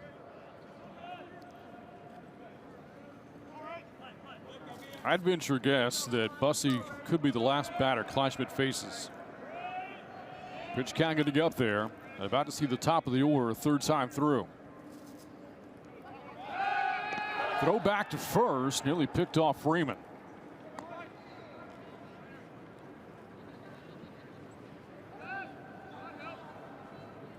Well, he didn't have a huge lead. That was like a 11-foot lead, and he was just a little late starting his move back to the bag.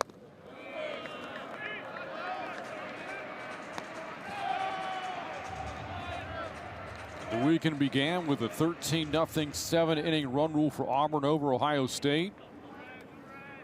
Oregon State and Baylor played to a 1-run game Friday night. A couple of close games yesterday. 1-0 pitch has popped up. Could be playable, and it is. Arquette who makes a catch for the first out.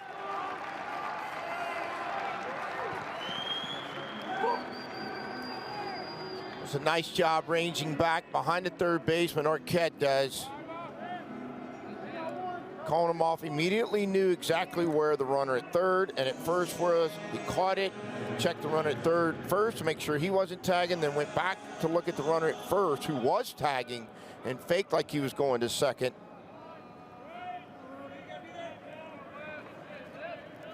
And Kleinschmidt will stay in to face Lipsy. Strike one. Both games yesterday, some late game drama. It was a 4-4 game in the 8th inning between Baylor and Ohio State, when the Bears scored 4 times to break the tie. 0-1 pitch fouled away for strike 2. Buckeyes, though, got a 9th inning homer from Jamarusti to create some drama. Baylor held on to win 8-6. And in the nightcap, Oregon State nearly came back from 5 runs down in the 8th inning. Had the tying run on base in the 9th before the Tigers put the game away. 0-2. Foul back again by Lipsy.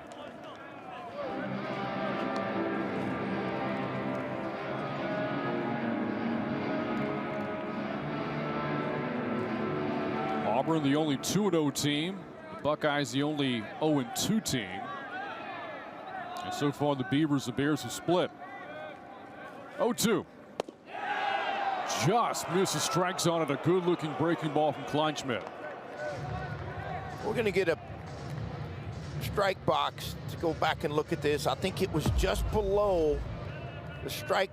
Oh, no, it caught. That was a strike right on the corner. That's a great pitch right there. That ball shot to right, but foul. But let me tell you what has changed in baseball. Because of the way they're graded with TrackMan, umpires are more apt to call balls than strikes now. I mean, it's just the way it is. I mean, the error, if they're going to err, they err on calling balls than strikes, where it used to be the other way. They would call strikes as opposed to it being close and calling it a ball. And again, they're trying to do the best they can because they're also being graded off of it as well.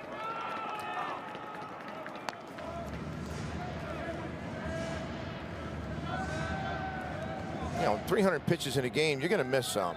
It's rare that, you know, you're not going to miss a handful of pitches.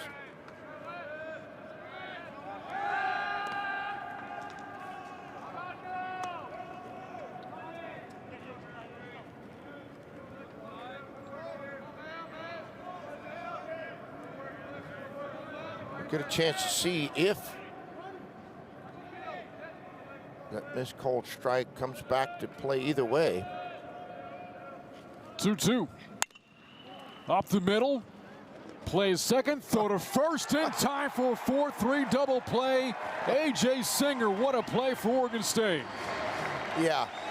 Oh, wow.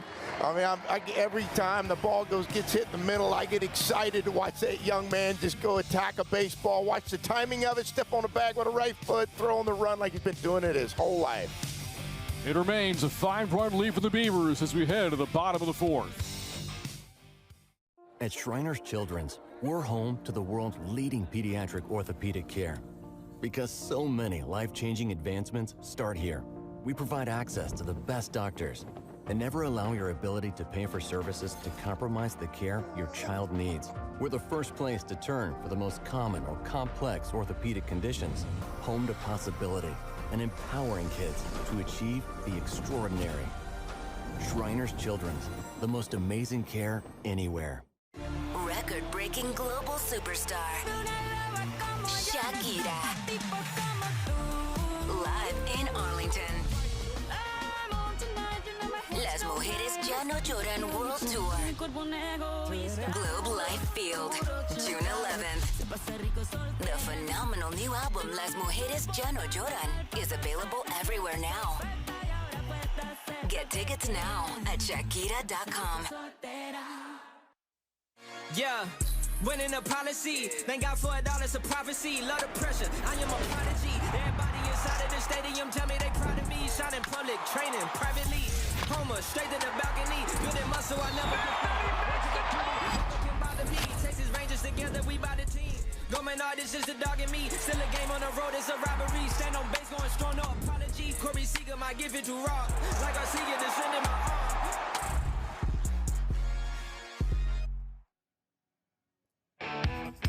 All 3 weekends of college baseball here at Globe Life Field benefit Shriners Children's with a portion of ticket sales going to a worthy cause that is dedicated to improving the lives of children around the world. To donate, scan the QR code on your screen or visit globelifefield.com/college baseball. Just saw a dynamite infield play moments ago from A.J. Singer for the Beavers, turning a 4-3 twin killing, preserving this 5-run lead for Oregon State. For you, 4-3 twin killing, 4 unassisted, 4-3, right? Am I scoring that right? Did you say that? I did. No. Nick Copenhaver into the game now for Ohio State. 4th different pitcher Justin Hare's turn to today,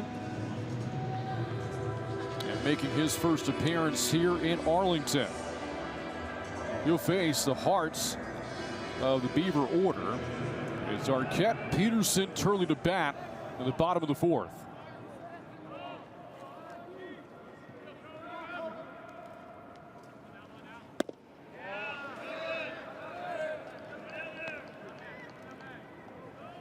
It does go in the book as a 4-3 double play. FYI. I know it does. I can't go through a whole show without picking at you a little bit. I see. I mean, they're just so fun to watch. And we've had great defenders in this tournament all weekend from all 4 teams. They've all done and made some incredible plays. But I'll tell you what, he does such a good job, Singer does, of attacking the ball, understanding hops. Ground ball opposite of the shift, got by Petterini, sneaks into right center. 3rd hit of the day for Iva Arquette. Yeah, 3rd single of the day. 2 pull sides. This one strategically hit away from the shift. Petterini tries to go over. Would have been a really, really difficult play for him.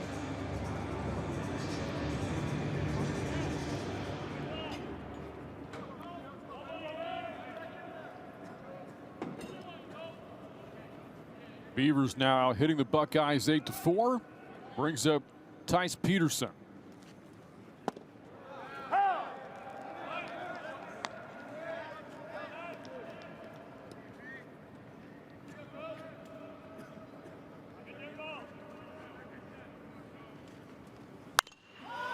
This ball is popped up behind the plate.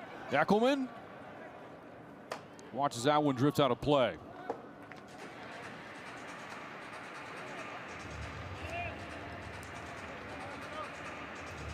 Catchers like those fly balls. They're not easy too, because remember, they're facing towards the pitcher and those balls are hit up behind them.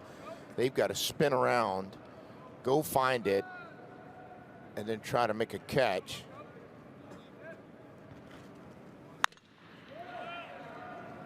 You spoke about all the great defense we've seen this weekend. Auburn last night against Oregon State turned 3 double plays. Well, a couple things. One, you're playing on a really manicured surface. So these defenders and these infielders are loving it. In the air and left. Stevens out of room for the Buckeyes. The count remains 0-2. You're playing on a turf surface and in dirt to keep the dirt part of the game, but it's so well manicured that, I mean, it's just, there's not a big lip between where the dirt and the turf is, even though it changes the sight line for defenders, but not a big lip where I've not seen a ball hit in between the dirt and the turf right there where it would bounce up and cause a bad hop. And so these big league parks are well taken care of.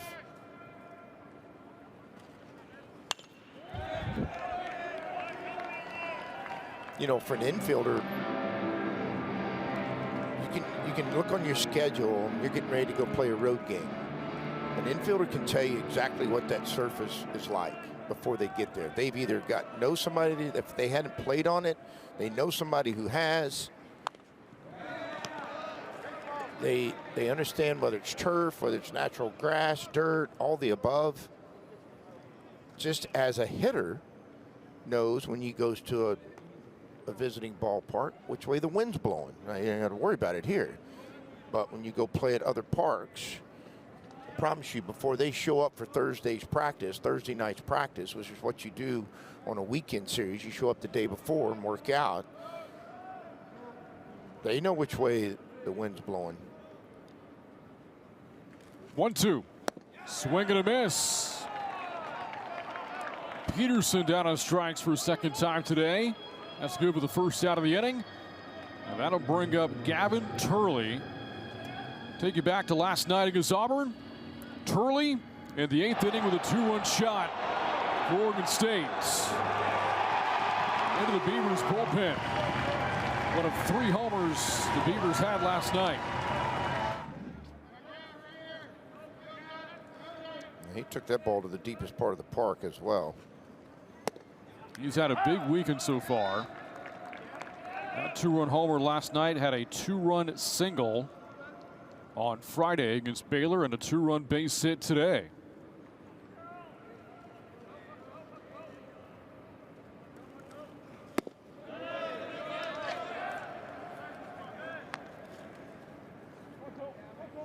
Well, when you get mentioned as one of the best players in college baseball, man, it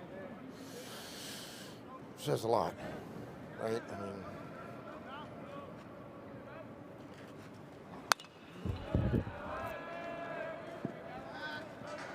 if you're breaking down his swing, it's just, there's not a whole lot of wasted space. There's not a whole lot of wasted time. It's a really direct, short,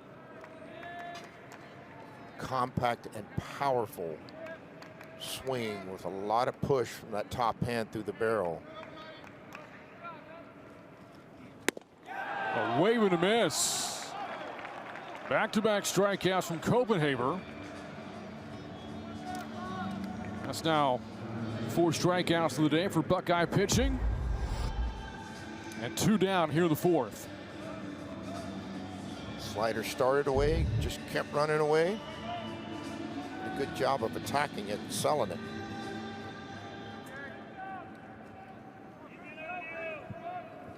Brings up Jacob Craig.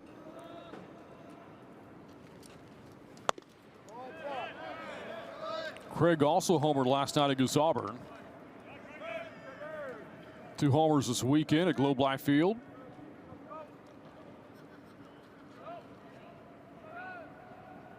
The only player this weekend that's gone deep twice. 1 ball, 1 strike.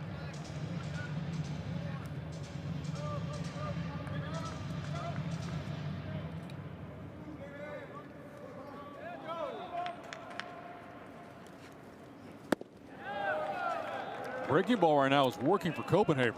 Yeah, and he's doing a good job of attacking it. 78, 79 miles per hour, but more importantly, great arm speed, hand speed, doing a great job aggressively attacking it.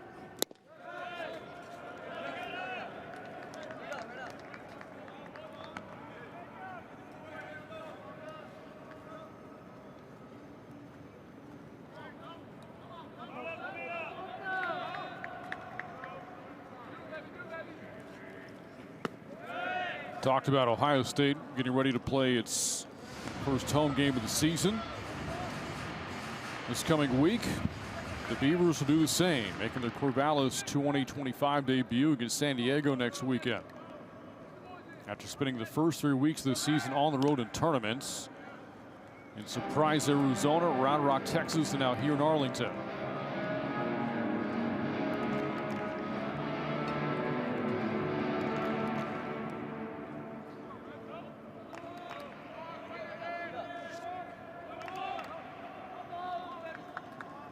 Arquette will be off from the pitch. And Craig draws a walk. He's off for the first time.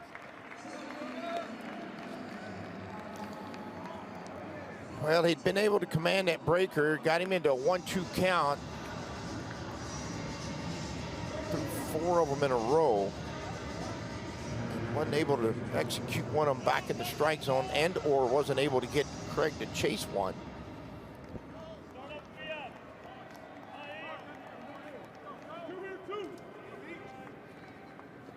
And here's Talt. In his last 6 at-bats, he's walked 5 times.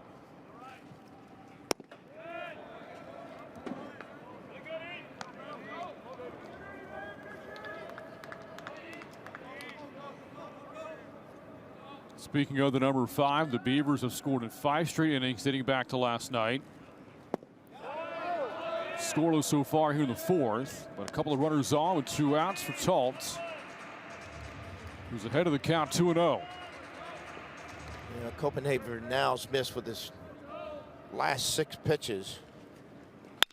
That ball drilled to right field. Coming in, though, with Lipsy to make the catch, and the Beavers strand 2. We head to the 5th inning from Globe Life Field here in Arlington. Oregon State on top of Ohio State by 5. We're back after this on Flo College. I don't feel right unless the odds against me. Back against the wall with my strength. Yeah, yeah. I can't let it break. Everything I've been through, it made me better. I never hate, it just made me better. Been through everything, it just made me better. I can't waste the pain, it just made me better. Once you make mistakes, it just made me better. To left field. Goodbye, home run. There's an old saying, everything's bigger in Texas. Well, let's just say, IndyCar is about to go to a whole nother level.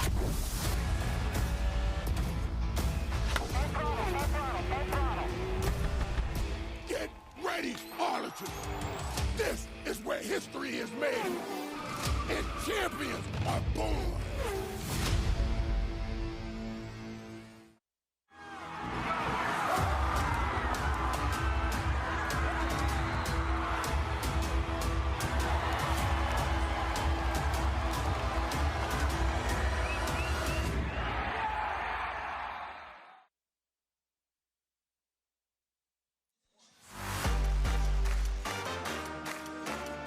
We head to the top of the 5th in a 5-run game. Oregon State playing for a winning weekend. The Buckeyes try not to get swept this weekend in North Texas, losing games earlier in the weekend to Auburn and Baylor. Trailing by 5 here as we go to the top of the 5th. Lee Ellis, Tyler Petterini, and Matthew Gravelin coming up for Ohio State. They'll face a new pitcher, Kellen Oakes. Into the game now for the Beavers after Ethan Kleinschmidt goes 4 innings for Oregon State. Oakes in his 2nd season with the Beavers, a junior. Stands 6'2" and over 200 pounds from Canby, Oregon. Making his 3rd appearance of the year.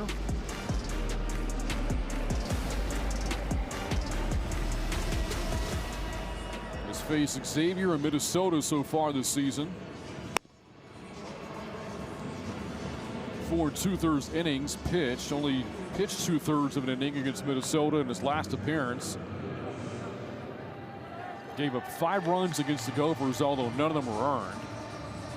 And on the mound now, relieving Kleinschmidt and facing the hearts of the Buckeyes order.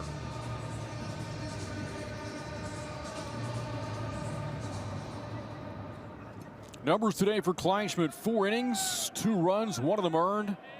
Strikes out 5. First pitch, Ellis jumps on one, deep to left, and that's gone.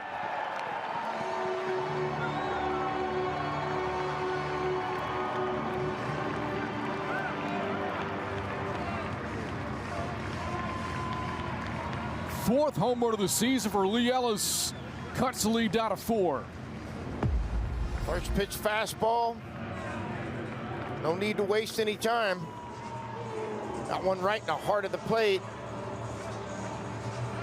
And did not miss it. That ball was lined out of here at 109 miles an hour. That's now 4 home runs this weekend for the Buckeyes. 2nd today. On the exit velocity. Do I have to qualify that? So everybody think most people would know when I say you got out of here 109? I think most of them know that.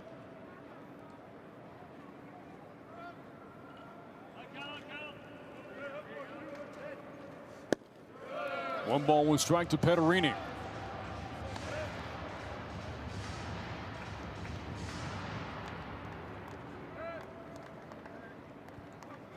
Himself 3 homers on the year. 1 this weekend. Came yesterday against Baylor. A week ago, hit a 3-run homer against Alabama. Well, that was a tough game for the Buckeyes. They staked an early 10-0 lead against Alabama. Crimson Tide came back to win that game 12-10. On the ground into the shifts. Singer over to Craig at first base for the first out. And Petterini's 0 for 3.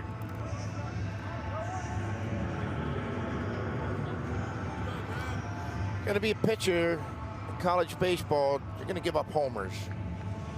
And oftentimes it's what you do before, whether you walked a couple, whatever happens. But after you give one up, you have to be able to, lack of a better word, brush it off, move on. Because I got news for you, the game don't stop. And so you got to be able to refocus, get the ball back in the strike zone, and move past what had just happened.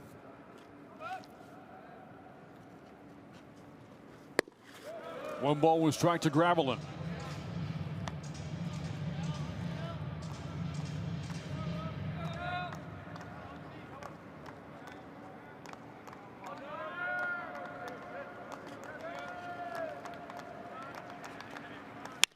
On the ground on the left side, Arquette. 2 outs. Tell you what, Arquette likes to throw comfortably from a 3/4 arm slot. When you do that, often your ball starts to move from left to right with sink to it from the shortstop infield position. His ball just keeps carrying. I mean, it just shows you that, to me, the arm strength that he has and possesses. Base is empty, 2 outs for Eckelman. First pitch swinging, a drive out to right. Toltz in front of the warning track has it for the 3rd and final out. But the Buckeyes go deep again. Lee Ellis, a solo homer for Ohio State. It's a 4-run game as you head to the bottom of the 5th. Back with more of the Amegy College Baseball Series presented by Kubota. Record-breaking global superstar Shakira, live in Arlington. Las Mujeres Ya No Lloran World Tour. Globe Life Field, June 11th.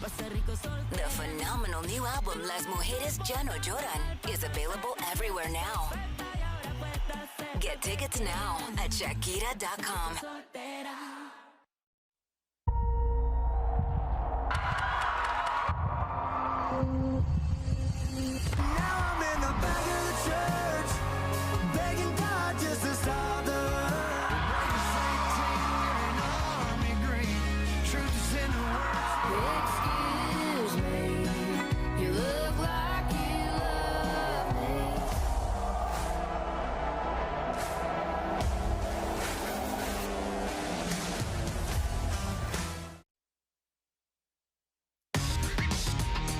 We had a chance to visit with him earlier. Oregon State head coach Mitch Canham, former All-American for the Beavers.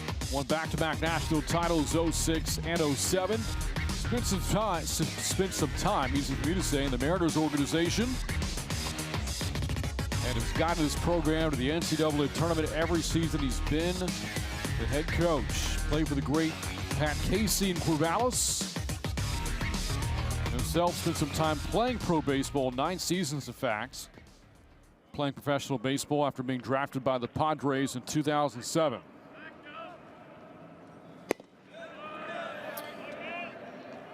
Beaver family first. I guarantee it. That's just the way these guys think, and it's what they believe. They live by it. They coach by it. And Cannon Reeder blasts a base hit to the left side. A leadoff single here in the 5th. Good for his 3rd hit of the day.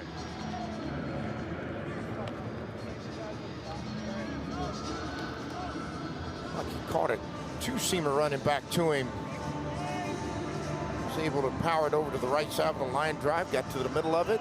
Tell you what, they've done a good job. These right-handed hitters, when the ball's been into them today, they've done a good job of getting the barrel flush to it, being able to pull it to the left side.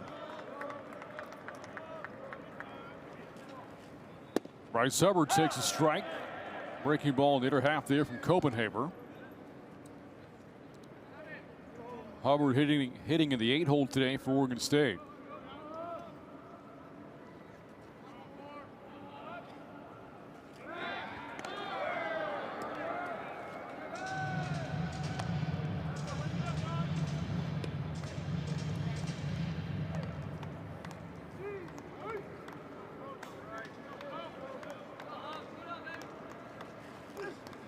One pitch, spoiled foul by Hubbard.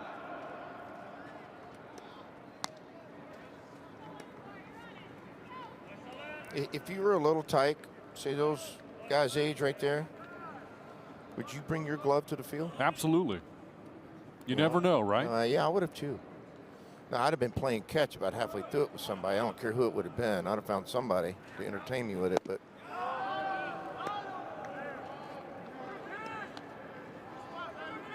Oh, that ball was close to a strike.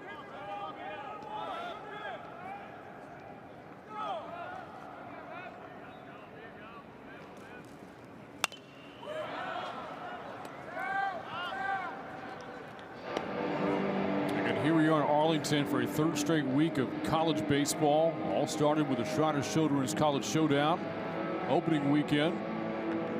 Great representation, SEC, Big 12, ACC, all here in North Texas. Last week, some big crowds here at the ballpark, especially when Arkansas and TCU played. K-State, Michigan were also here last week. Mix of the Big 12, the Big 10 of the SEC.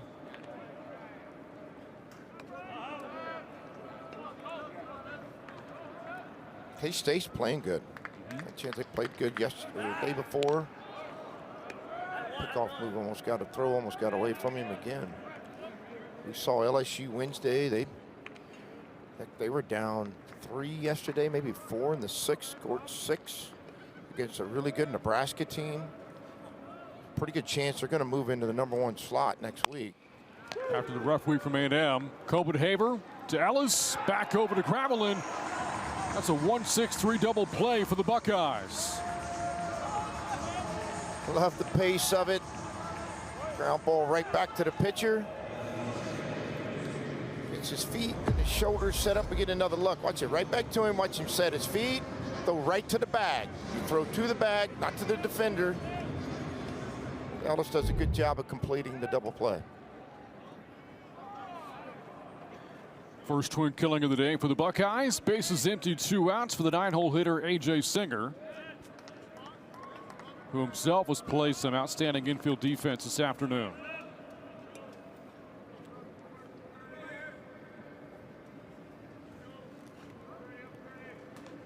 The 1-0.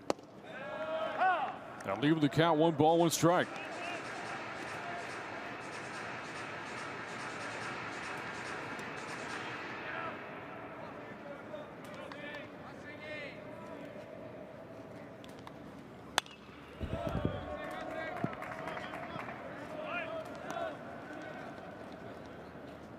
You got 2 quick outs in the double play. Now you got 2 quick strikes on the 9-hole hitter. You got to come up with a pitch. Get your dugout. Get your team back in the dugout here. And Copenhagen will do just that as he gets Singer to fly out to Bussey in center. And Copenhagen faces the minimum of the 5th. We head to the 6th.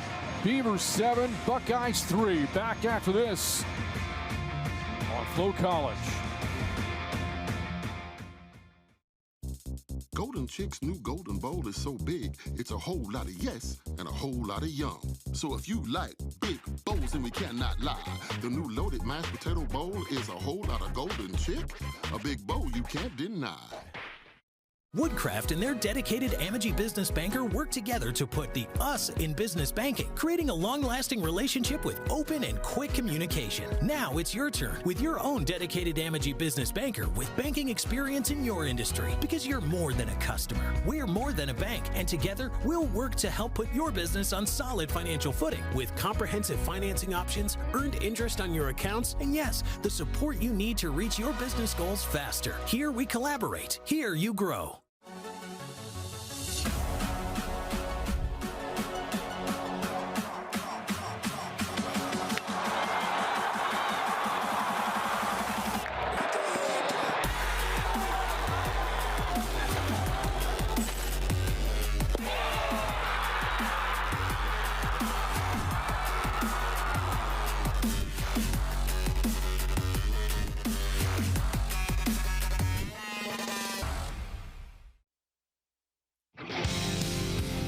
And welcome back to Arlington.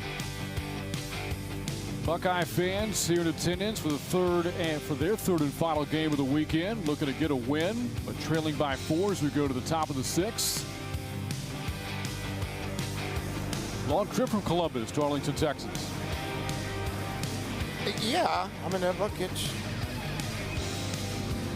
is, but you're always a flight away. And you know, I mean, look, all these universities that are here this weekend, and you know, not excluding Bader, but obvious in the state of Texas, but they all have alumni here in the DFW area.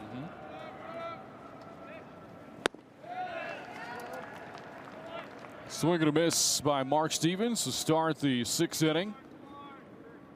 As Stevens, Jamarusti, Freeman batting for Ohio State, trailing 7-3. Count now evens 1 ball, 1 strike.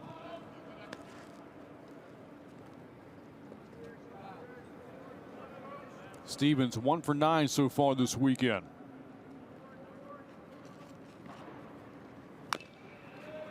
Played at a great JUCO program before transferring to Columbus, a first-year transfer from Mississippi Gulf Coast Community College.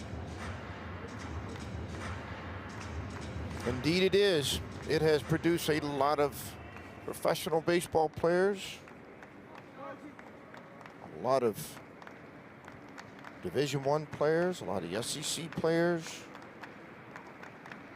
It's a great tradition.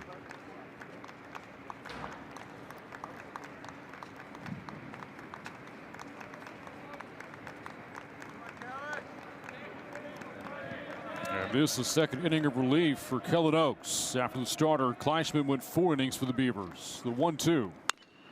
On the ground to third, goes off the glove of Caraway. And Stevens is going to reach. You know, Caraway got stuck in between hops, and he saw it coming. And he tried to go up and charge it and reach for it and try to get the short hop, as opposed to what he got was the in-between hop. Top spin off the dirt, creates a little more momentum for that baseball. That see how he steps up at the last second. He saw he was going to get stuck in between and just wasn't able to get his glove out in front. You see that foot still bothering him from that foul ball that went off the. Look, I've watched baseball games with people that didn't play it much, and they'll go, hey, get back in the box. That doesn't hurt. Let me tell you something. That's like somebody putting a hammer, just grabbing a hammer and popping you on the toe with a hammer. It's a painful, I mean, it's 100 mile an hour, 90 mile an hour, you know, right down on your foot. That has been scored, by the way, is an infield base hit, not an error against Caraway. That ball smoked to left field. Base hit for Jamarusti. His big afternoon continues. 3rd time he's been on. And the first 2 have reached for Ohio State here in the 6th. Yeah, I agree. I thought it was a infield hit as well. That was just too tough a hop. Getting that top spin off the dirt. When he hit it down into it at home plate, created the difficulty of that ground ball. And Jamarusti just comes in right in behind him and laces a ball to left field.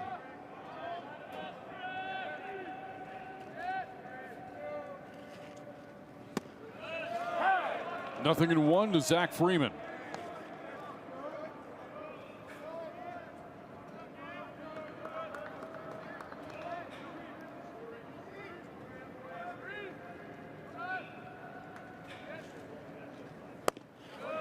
Takes that pitch to even the count.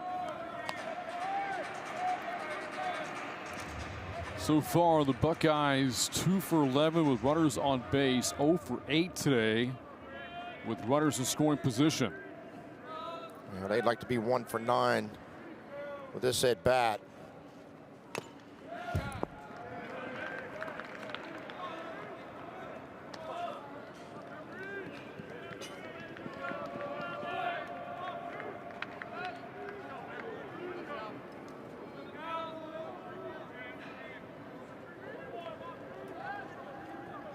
The 1-2. Hit towards center. Reeder drifting over. Has it for the first out. Both runners stay put, and one away here in the 6th. That's one of those fly balls right on the border.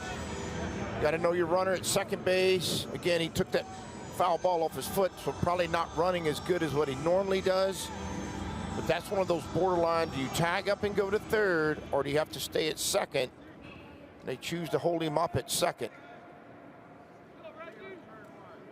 Back to the 9-hole hitter, Reggie Bussey.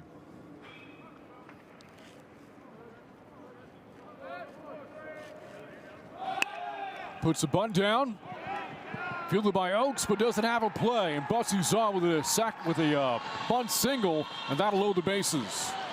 Well, he's tried about 3 or 4 times this weekend to try to get this play, offensive play run. He gets down the line so good. Lets him shuffle up to the top of the box. Why is that important?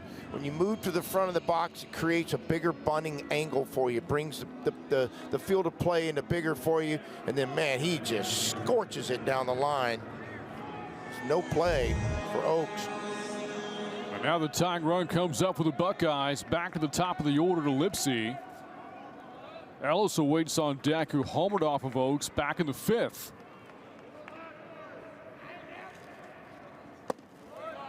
One ball, no strikes.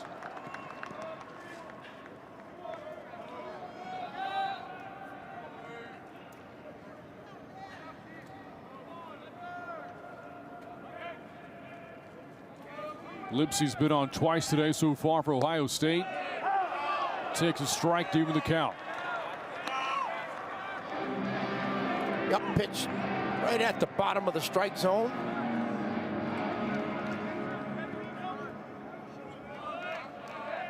For a pitcher, that's where you want to spend most of your time.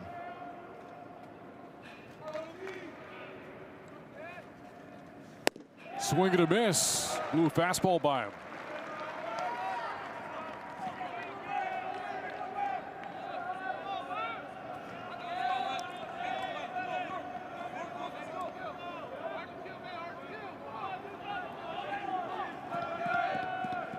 And the pitch.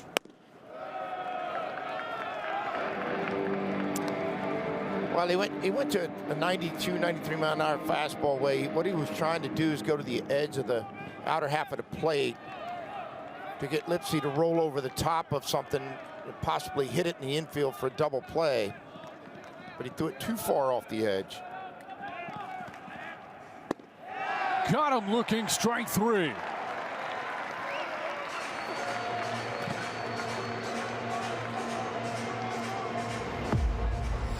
Big time pitch and a big moment with the bases loaded. Ball starts in, runs back into the middle of the plate. Yeah, it caught plenty plate. I think the pitch selection surprised him, Brant, more than the location. I think he thought he was up there for a changeup breaker, threw him a heater, and surprised him. When Ellis homered, it came off the first pitch he saw from Oaks in the 5th inning. Well, we'll see if he goes to a breaker right here on the first pitch. No, he doesn't. Challenge him with another fastball. 91 mile an hour two-seamer, just at the bottom, too low. Below the strike zone.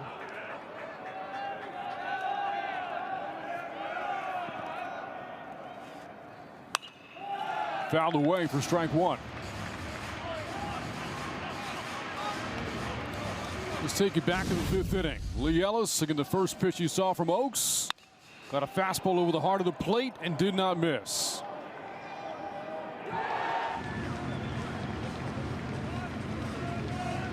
One of 2 homers for Ohio State today.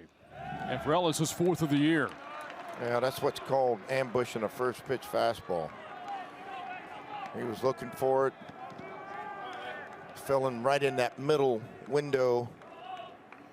Took advantage of it. That was a line drive home run, too. There wasn't a whole lot of lift to it.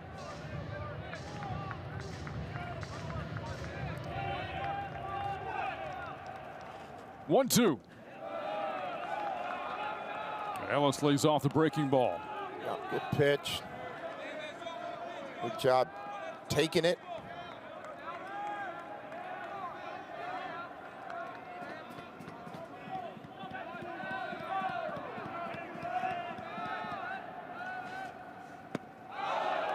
Lays off another breaking ball. Yep. You just kind of feel the intensity of this at bat, right? Both sides. Ohio State's had the bases loaded, just had a strikeout. Good take. Ball, a breaker down. Now you got a full count, bases loaded. And the pitch out of the zone. Ball 4, drives in a run. Stevens scores for Ohio State. And now the tying run is on base. That's how big those 2 takes on the breakers, the 1-2 and the 2-2 breaker were. And he didn't swing, didn't try to do too much. He earned himself a walk down in the count. And now you get a RBI in. Now your inning's still alive. And you got Petterini, who's got plenty of power and has a chance to change the score himself.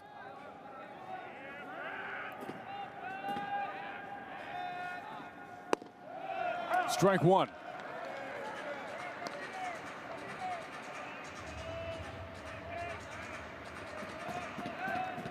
Three hits, a walk, and a run scored in the inning for the Buckeyes.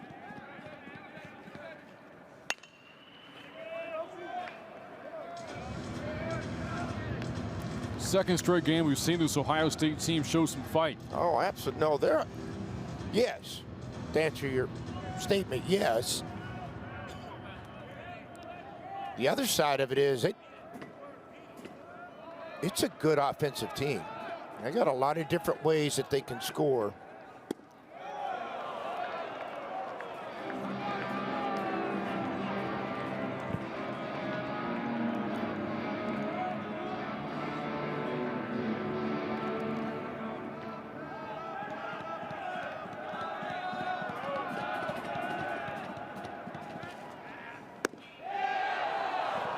Petterini takes another borderline pitch for ball 2. Yeah, back-to-back hitters have taken those borderline 2-strike pitches.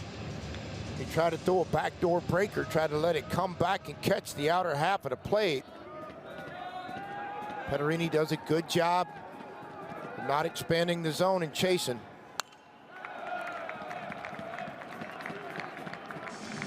Fouled off a fastball there from Oaks. I don't know how many today Ohio State players have foul balls back with 2 strikes, but it's been a bunch. They've done a good job of trying to shorten up and battle, stay in there at bat as long as they can. You know, if you stay in at bat long enough, Brad, you'll eventually get something that you can hit. If you can stay in it long enough. And it's just too hard to repeat throwing great pitches all the time. Hubbard out to visit with Oaks on the timeout called there by Oregon State. There is some activity in the Beavers bullpen.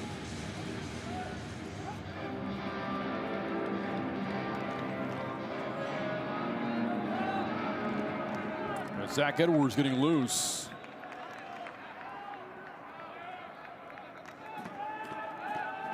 As Oaks works here against Petterini, 2-2 pitch out of the zone, and the count fills 3-2.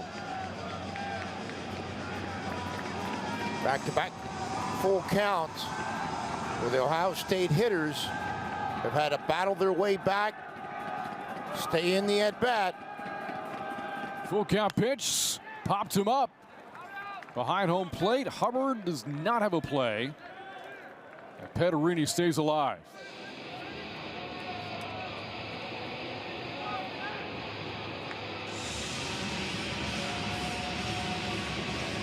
again, they don't want to strike out. They have struck out, but their mentality is that they don't want to strike out. They got a refuse mentality in there that they're going to stay short, try to battle. And look, this is 92 to 94 they're facing, but 83, 84 mile-an-hour sliders and changeups. Full count, and it hit him. Tries it another run, and now the Beavers' lead is down to 2. Yeah, and immediately they're going to go ask what this is about. It was a check swing. Did he go? I didn't think he went. The ball hit him. Now, why does that matter? It does matter. If you do check swing and it hits you, it's a strike.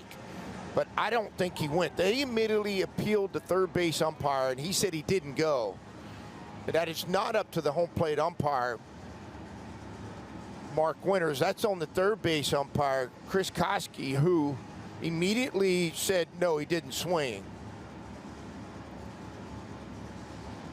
It looks to me like he checked it easily. Yeah, he did. And now, you've got 2 times back-to-back the Ohio State hitters battled their way out of a 2-strike, look like maybe going to strike out, and find their way to get a free base, a walk, and now a hit batsman. Now they're going to go talk about going to review this. I don't know what you can review, because I didn't know that you could review a check swing. Now, what, it hit him or not, it doesn't matter. It's a ball 4. And it did hit him, by the way. And Petterini did not lean into that pitch either. No, that may be something different. Now they're going to go review. I don't know what they're going to review. Oh, you know what? They're reviewing whether it hit the bat. That, to me, can be the only thing I can come up with right now. We'll get several looks at this.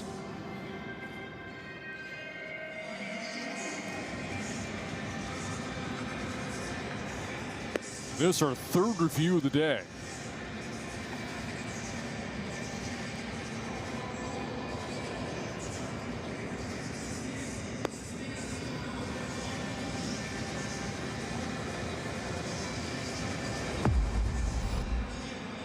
Going to get another look. It definitely didn't hit the bat. Got him on the knee. So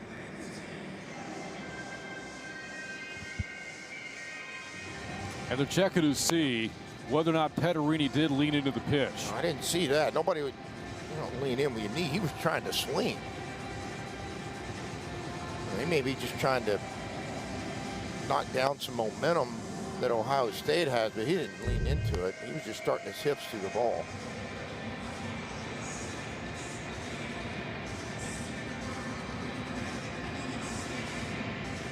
I just would be totally shocked if they changed anything out of this. I didn't see anything that was going to make this call any different.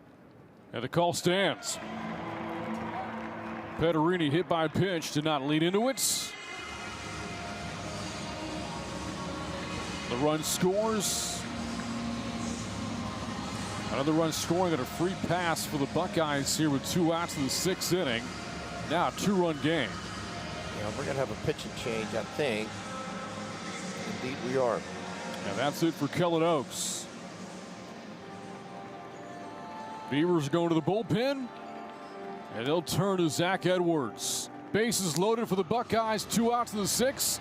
In a 2-run game. We're back after this from Globe Life Field at Arlington on Flow College.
It's been a troublesome inning for Oregon State. 3 hits, couple of free passes, 2 runs have scored. The bases are loaded.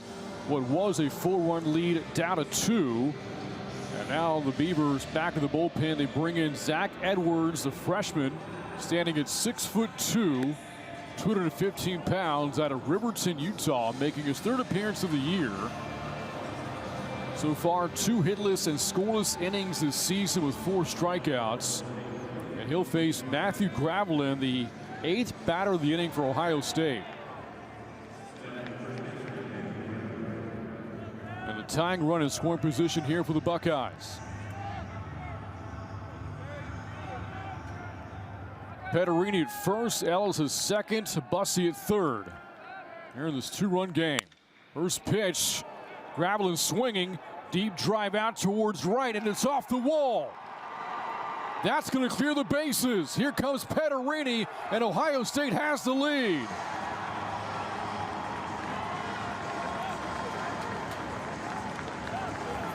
Four other opportunities with the bases loaded. They've gone with first pitch fastballs. And when you bring a new pitcher in, he was like we were just talking about, hunting a fastball early in the count. First pitch, bases loaded, gets a ball he can handle. Hammers it the other way for a bases clearing double. And now Ohio State finds itself in the lead. 8-7 Buckeyes. Now Eckelman. We talked about the fight in this Ohio State team. They were down 7-2 heading into the 5th inning. Got a homer from Ellis in the 5th. A 5 spot here in the 6th to take the lead. On the ground to the right side, Craig fields, flips to Edwards at first to end the inning, but what an inning for Ohio State. For the Buckeyes, 5 runs on 4 hits. And the Buckeyes are on top for the first time today.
Your college sports have a home on Flow College. Watch more than 12,000 college sporting events from 100 schools and 12 different conferences only on Flow College.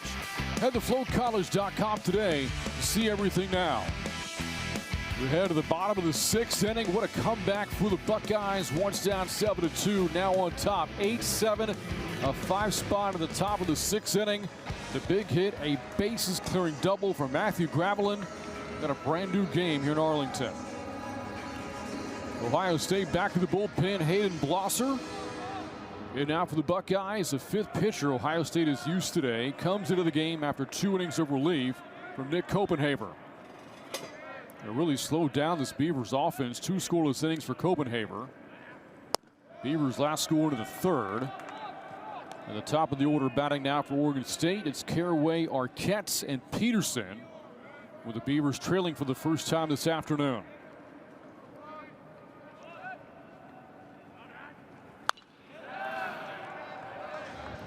We talked about at the beginning of the game, the first inning when they had Ohio State had to go to the bullpen. And at that point, you take your relievers and you start trying to line them out and not overexpose them, meaning don't go more than 3 outs, 6 outs at a time, and don't give the other team 2 looks at them. And it's exactly what they've done so far.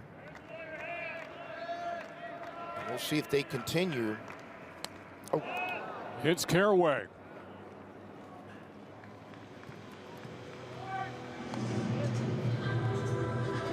And a hit batter starts the inning for Oregon State.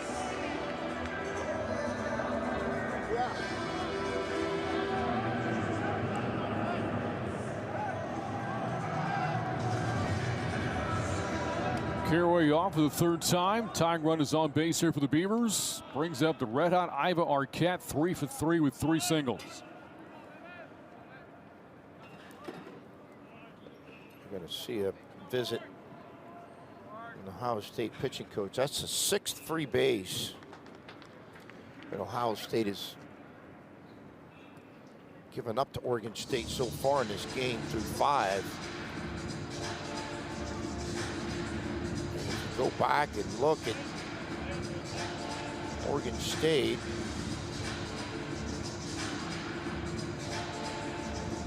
And they're at 5 free bases, according to my scorebook. Man, we're at 11. We're looking at 11 free bases so far through 5.5 innings. Pitching staff's getting a little thin here on this Sunday.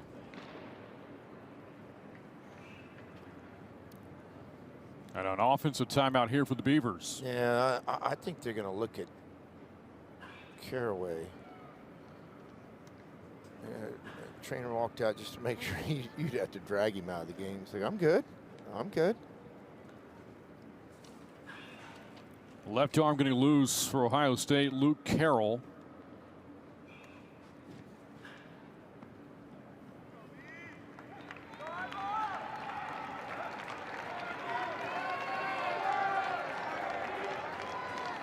Although a good portion of the bats coming up for the Beavers are right-handed. Well, at this point, you're looking for strike throwers, guys that can help you find a way to get out. You just came back, got a lead.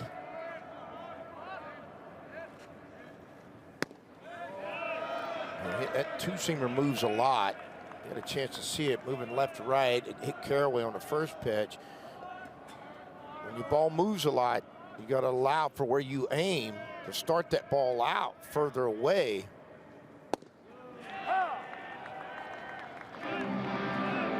Sometimes when you're amped up, you got adrenaline.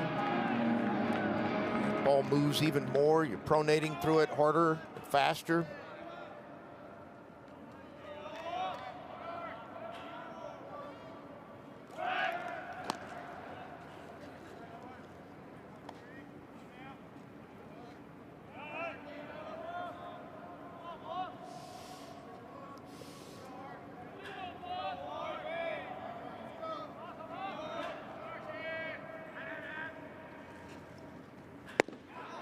One ball and 2 strikes.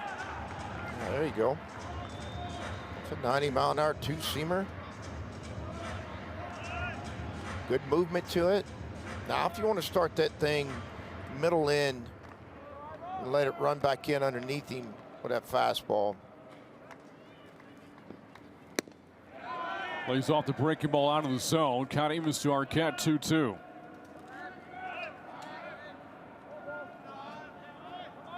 Beavers have hit well today with runners on base, 6 for 17.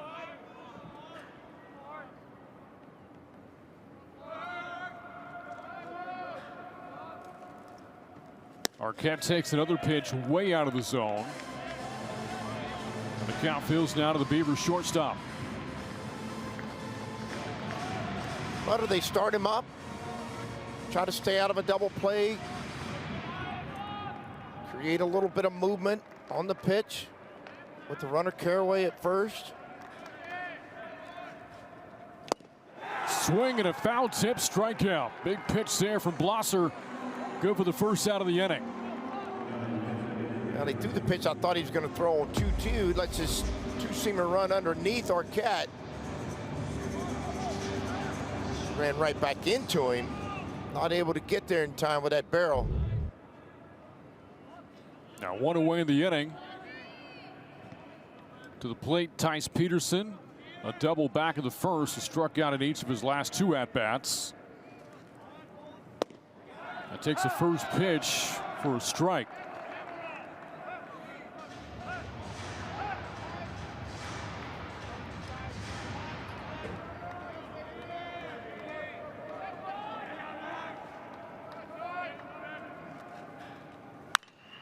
That ball popped up into left. Jamarusti has got it for the second out.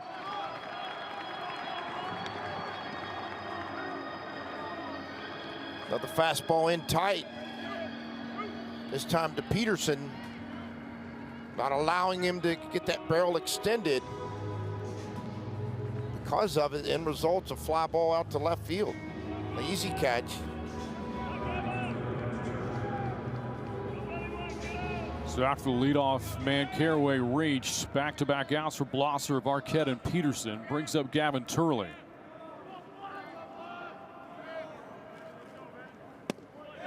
One ball to no strikes.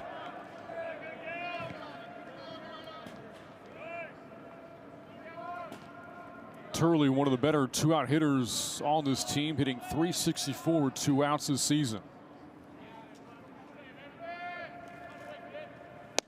Swing and a miss. 1 ball and 1 strike. Talking about that left to right movement on his two-seamer and how at the beginning of his outing in this inning, it was running too much for him. You see how much action it does have on him. That's grounded foul. Turley took a bad swing the one before, that two-seamer running in. Another swing right there that, in all honesty, I mean, it keep making that thing sink in on him. Move your defense pull side. Use a ground ball friendly approach to this two-seamer if he wants to.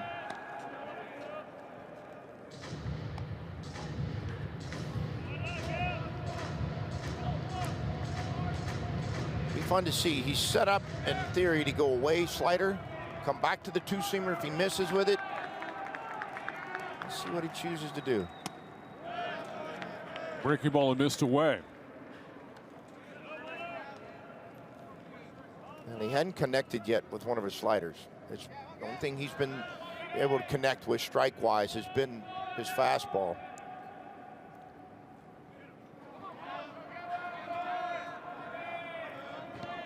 Two ball, 2 strike count from Blosser. And the pitch. Grounded foul.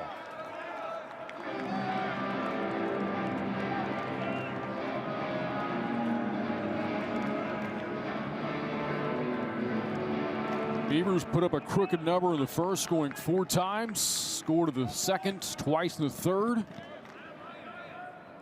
Since then, the Buckeyes bullpen has held this lineup scoreless. The 2-2. Here's a pop-up. Out into center. Bussey has it for the third and final out. How about the freshman Hayden Blosser? Retires Arquette, Peterson, and Turley in order. We head to the 7th. Ohio State on top of the Beavers here in Arlington.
ahead of the top of the 7th inning. Ohio State's looking to pick up his 2nd win of the year. It's battled back from a 5-run deficit to take a 1-run lead on top 8-7. And coming up for the Buckeyes here in the road half of the 7th inning, it is Mark Stevens, who led off that 5-run 6 with an infield single. Big hit of the inning there for the Buckeyes. That 3-run bases clearing double for Matthew Gravelin to take the lead. That pitch grounded fair down the left field line. Bangs off the railing. Stevens is going to wind up at second base with a double of his own.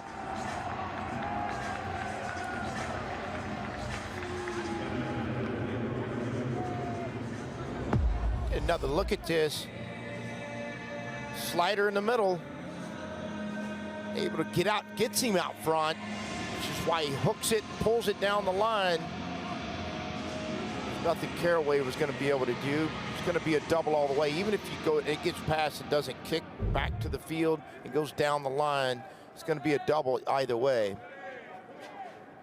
Ohio State now out hitting Oregon State 10-9. You said it, Ty. This lineup for the Buckeyes, don't be fooled by Friday's shutout. They can get offensive. They can. They've had a fighting attitude to them. The moment they put their spikes on today, even when they got down 5, they just continue to battle. Really makes you appreciate the pitching performance by Samuel Dutton that we saw on Friday. Oh, man, right? That guy felt perfect in his skin, and then the way his body was working and his arm was working that day. I mean, it just command of what ultimately ended up being 4 different pitches.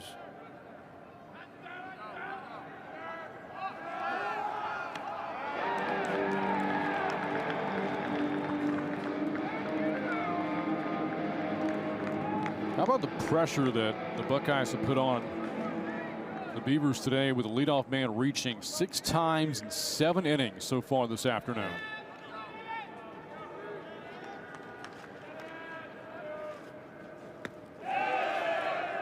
And Jamarusti unable to check his swing.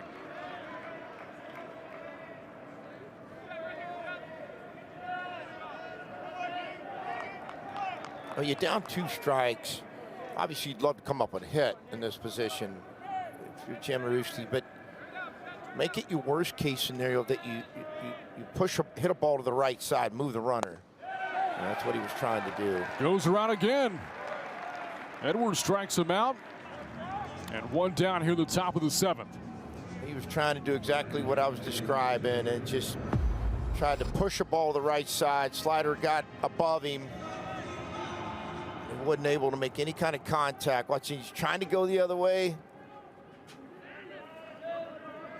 Just couldn't foul it off. With 1 out, here's Zach Freeman.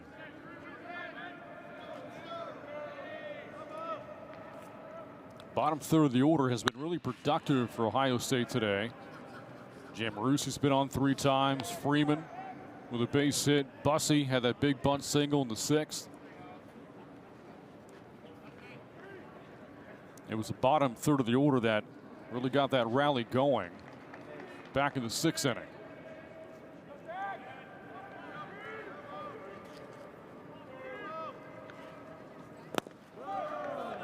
One ball, 1 strike.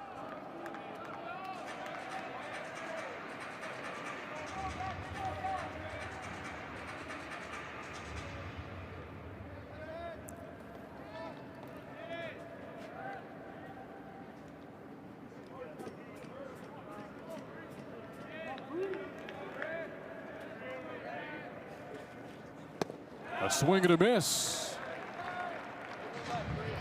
Fastball down in the zone, chased by Freeman, runs the count to 1-2.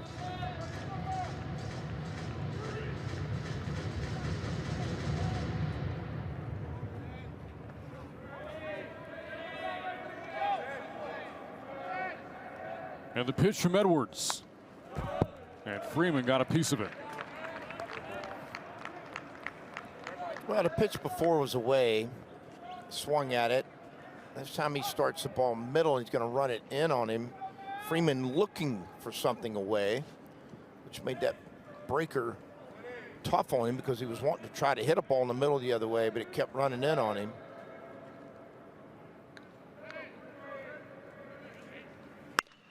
On the ground to the second baseman Singer, playing deep in the hole, and throws out Freeman at first base for out number 2.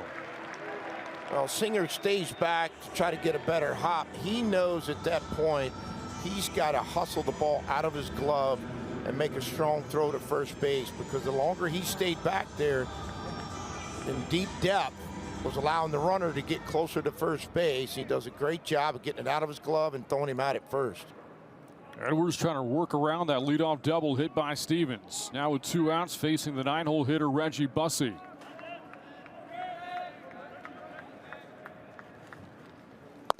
It takes the first pitch high and a fastball at 94 for ball 1. Well, you still got to protect drag bunt here, or push bunt. Third baseman's going to be up on the grass or the turf. Even though it's 2 outs, runner on third, that's part of his game, and you have to be able to respect it. You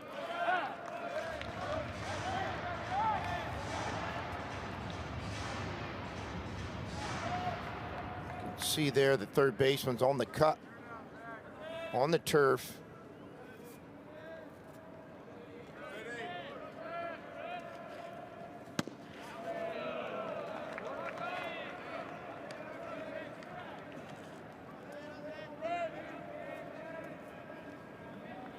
After Bussey, the top of the order looms for Ohio State.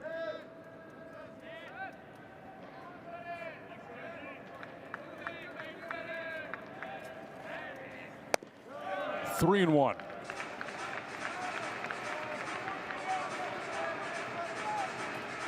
And oftentimes, Brant, that'll dictate what the next pitch is. Knowing that you're going to the top of the order.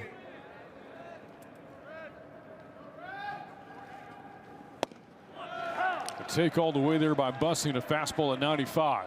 Yep, and I wouldn't be surprised if you see another one here. I mean, whatever his best strike pitch is, even though Bussey can hit and is a good hitter, you know the top of the order is coming up right behind him. 3-2 pitch, and he takes ball 4. And that'll put runners in the corners for the Buckeyes for Trey Lipsy coming up.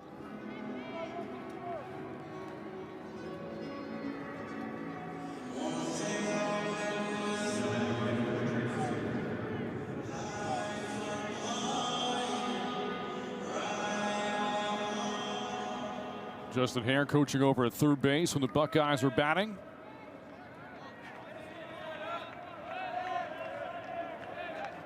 Standing right next to Stevens at the leadoff double, and Lipsy hit by pitch. That'll load him up for the Buckeyes.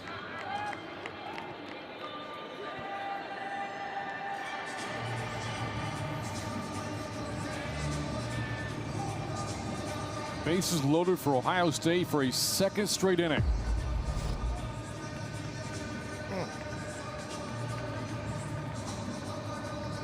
And Lipsy on for the third time this afternoon. Quick visit from Caraway and Hubbard talking to Edwards. Just a quick reminder to the young pitcher.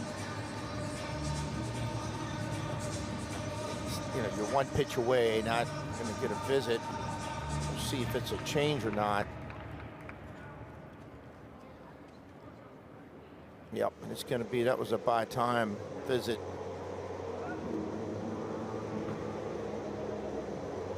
And that's it for Edwards.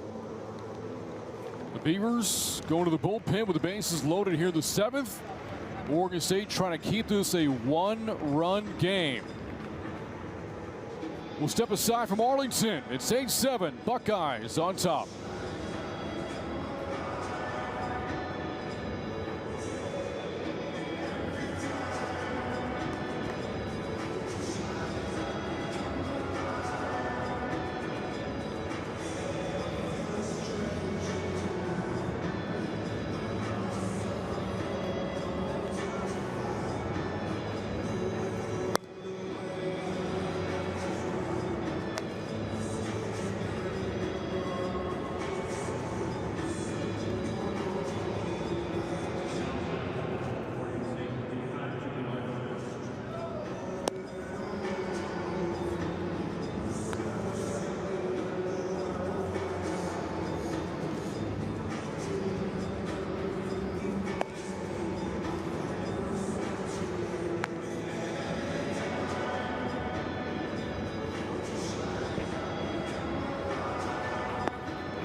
And welcome back to Arlington. 8-7 Ohio State on top. Buckeyes have a chance to break the lead open even further with the bases loaded here in the 7th. And Lee Ellis batting.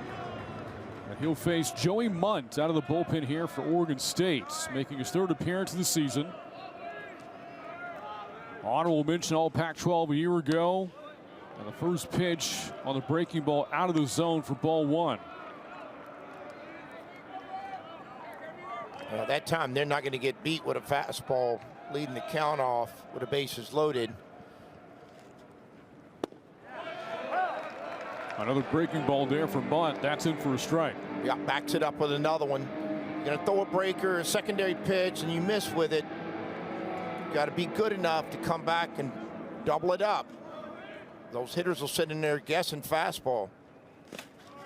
Rolls away from Hubbard. But not far away enough. All the runners will stay put to include Stevens over at 3rd.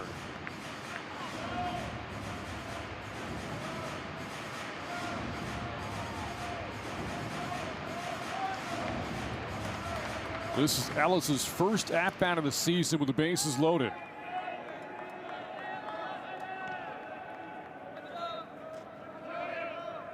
The 2-1 from Munt.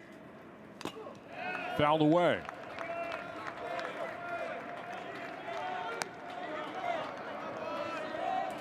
Buckeyes 8 runs to the board with the lead. You figure this number would be better.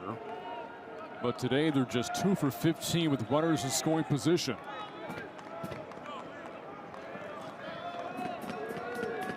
Although one of those hits was a bases clearing double.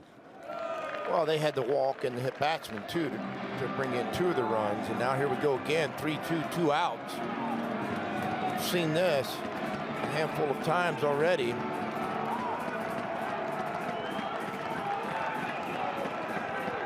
The runner's off of the pitch. It's in the dirt for ball 4. Stevens scores to make it 9-7 Ohio State. And that's now 2 straight innings for Ellis with an RBI walk. Doing his job. I mean, he didn't get so amped up that he chased a slider. I've seen guys in that situation, Branch, swinging a slider that bounces in the dirt because they're amped up. They want to hit a homer or get a hit so bad. And stays within himself and gets an RBI walk.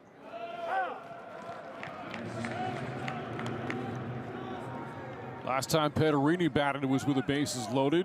It was hit by a pitch driving in a run.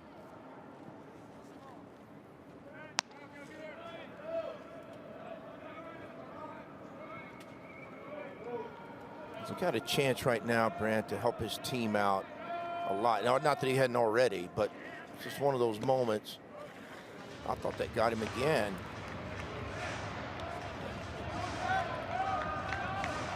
Busting out 3rd base for the Buckeyes. Lipsey at 2nd, Ellis at 1st.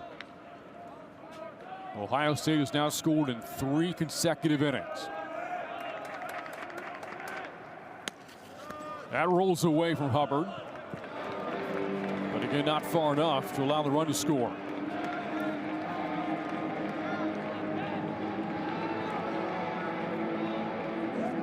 Those last 2 pitches have been pulled to the left-handed hitter's batter's box. Both close to almost grazing him.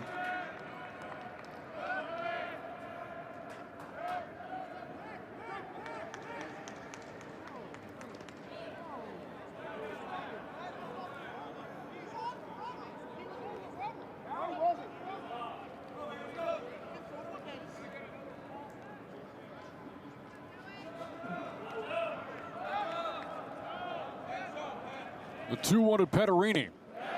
Can't check his swing.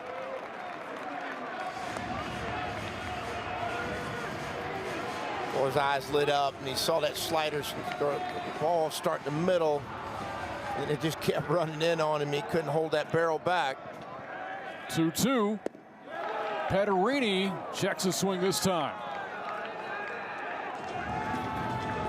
Well, here we go again. 3-2, 2 outs.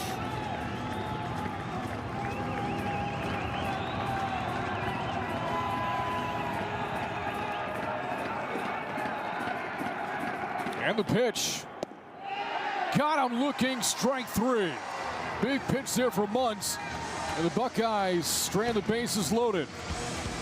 But a run does score in the inning. And Ohio State's lead now at 2. Big punch out here from Joey Muntz. A ball that maybe was out of the zone. But the Beavers will take the call as Petterini goes down on strikes. It's 9-7 Buckeyes here in Arlington.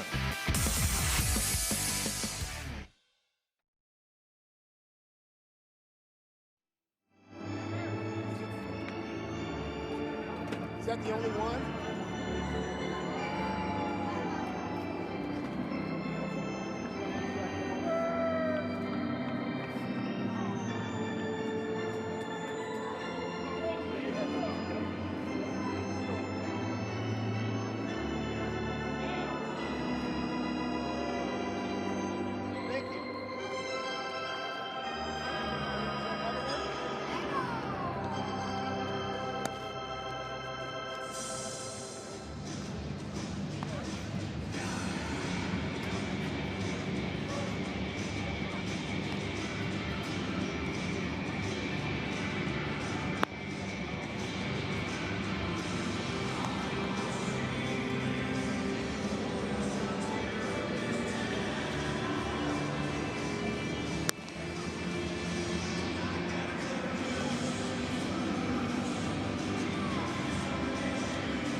Welcome back to Arlington. Time now for the Amegy Bank 7th inning stretch. As we head to the bottom of the 7th. In the first game of our doubleheader, Ohio State once down 7-2 on top 9-7. See Auburn and Baylor fans already here ready for game 2 of the double dip here from Globe Life Field. Tigers 2-0. The Bears have split their first 2 games. As we navigate to the bottom of the 7th inning, new pitcher into the game for the Buckeyes, Luke Carroll, on the mound now for Ohio State. And has a 2-run lead to work with as he faces Jacob Craig.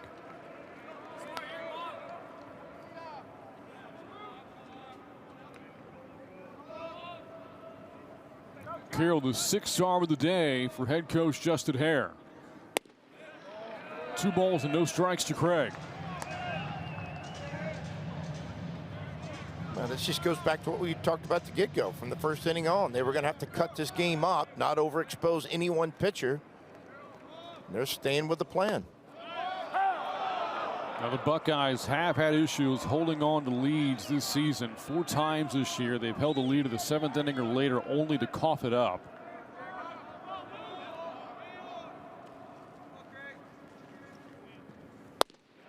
And it could be tough to put this Beaver lineup away, as we saw last night against Auburn. Now, the Beaver fans not liking that pitch. I think it was right at the top of the strike zone, maybe just above it. Either way, it's a called strike, and as a hitter, you got to refocus. And Craig offers his swings and strikes out.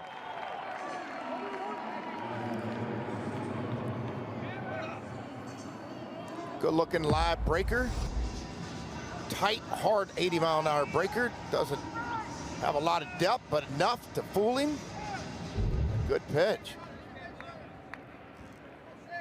6th strikeout for Buckeye pitching this afternoon. Brings up Easton Talt.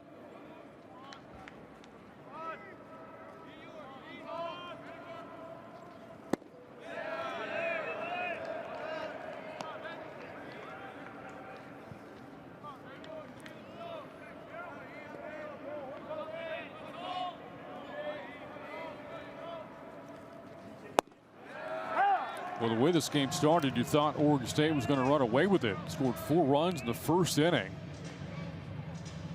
Chase, the starter, Jake Mahalik, out of the game in the first. Well, the Buckeyes have been relentless. They've battled back to take this 9-7 lead. Talt goes around on that swing. And the count 1-2 to the Beaver outfielder. You're 100% right.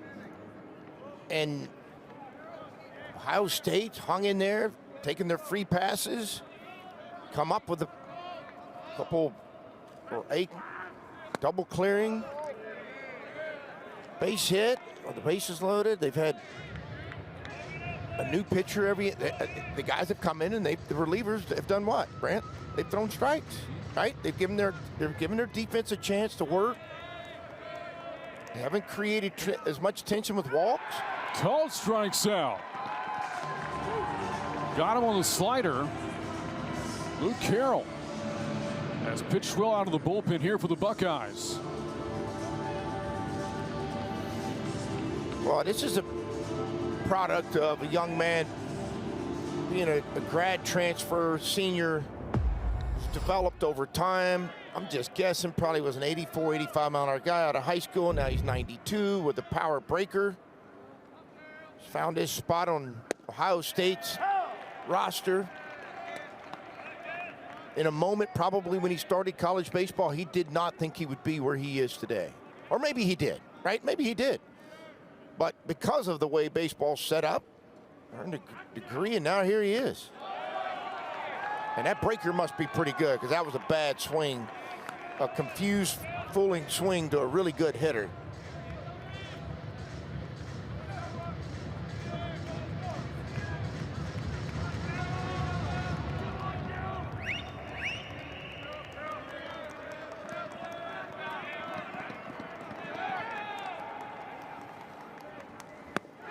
Got him on the slider. How about that breaking ball from Luke Carroll? Strikes out the side of the 7th inning. Punches out Jacob Craig, Easton Toltz, and Cannon Reeder. We head to the 8th. Ohio State on top of the Beavers, 9-7. We're back after this from Globe Life Field in Arlington, Texas.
After an electric bottom of the 7th inning from Luke Carroll and saw him strike out the side, Craig, Tolton, Reeder, we go to the top of the 8th with Ohio State on top 9-7.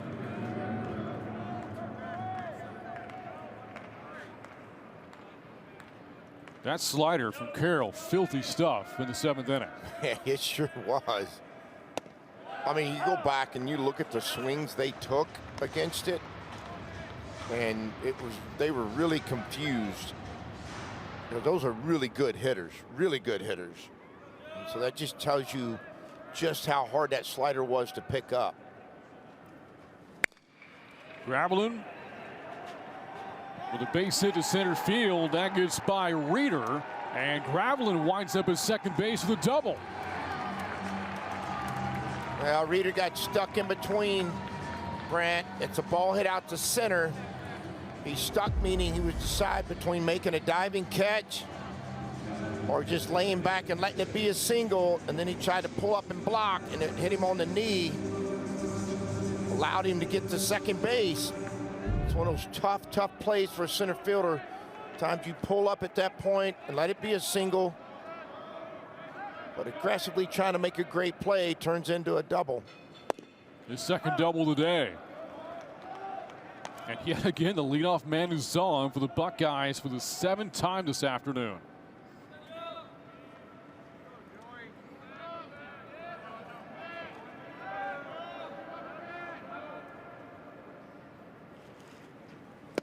Swing and a miss by Eckelman, falls behind, 0-2. 9 runs, 11 hits, 9 runners left for the Buckeyes. 7 runs, 9 hits, 6 left for the Beavers here today. The 0-2, fouled back by Eckelman. Got the slider, and it's a pitch, Brant, that you can hook to the right side and advance the runner from second to third, and or hook it and pull it through the infield for a base hit. Now you got to shorten up, try to get a ball up to the right side or something to get that runner moved. Or for that matter, find a pitch that you can drive through the infield and get a base hit.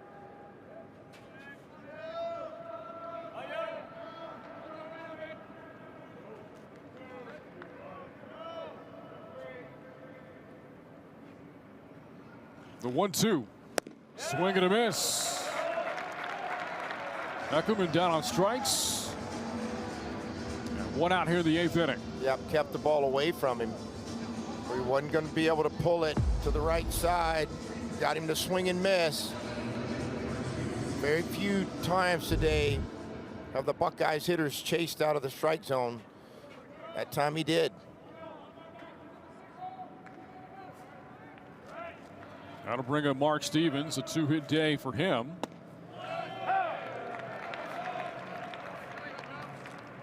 Has scored twice for Ohio State. Takes the first pitch strike from Munt.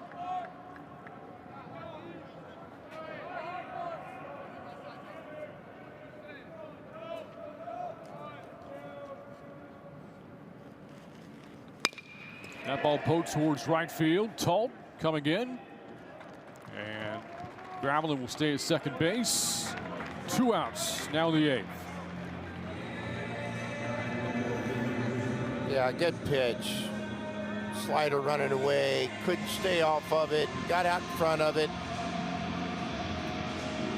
Turns a lazy fly ball out to right field, and an easy play for Talt. Brings up Jamarusti. Batting 7th of the order for the Buckeyes. Every third of the order has been productive today for Ohio State. Top, middle, and bottom third. It's been a complete offensive afternoon for Ohio State.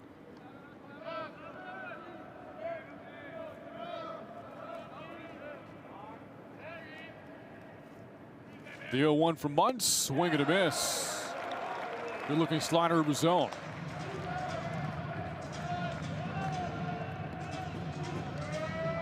Yeah, it's got some, when it's good and he gets over the top of it, it's got some duck and dive to it. Hard on those hitters to stay on it long enough to get to the middle or the bottom of it. The 0-2.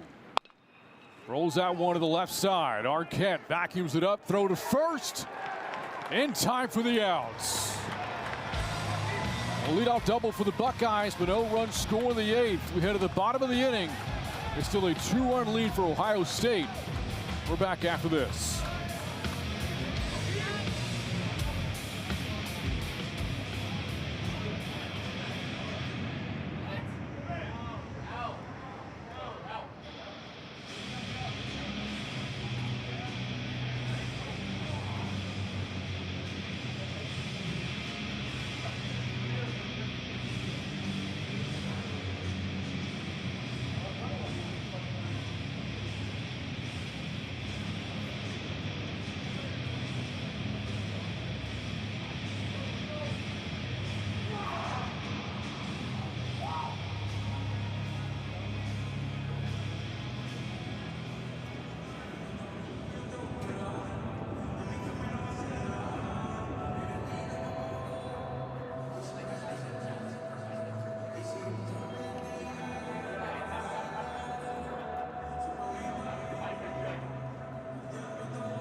hitting 30 meters out.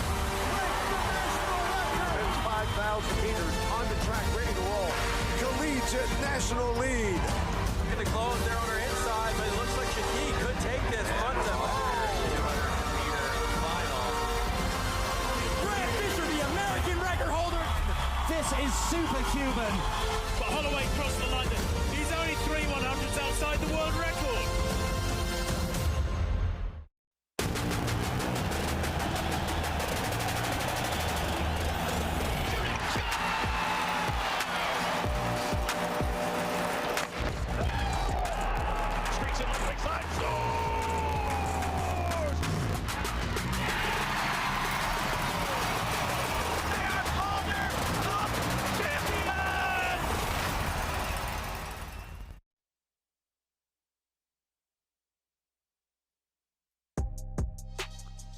Sports are better on the big screen. Head to your preferred device app store to download the all-new FloSports TV apps for Roku, Apple TV, Fire TV, Android TV, and Chromecast.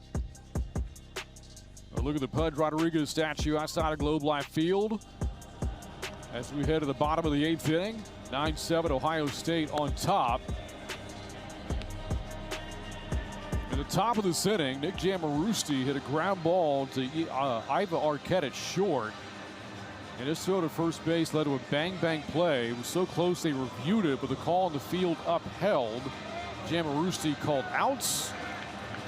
And back on the mound, meanwhile, for Ohio State, Luke Carroll, who was dynamite for the Buckeyes back in the 7th, striking out Craig Tarleton Reeder in order.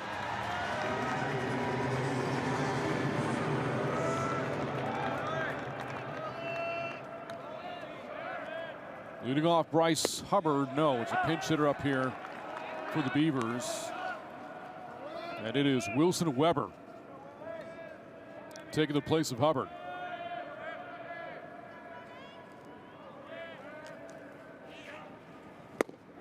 Swing and a miss. There's that slider again. That's a not fun slider right there if you're a hitter. That's 5 swings and misses at it so far.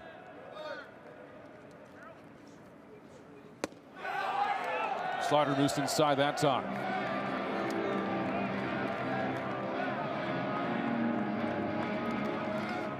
As you mentioned, he started his career at the University of Oklahoma.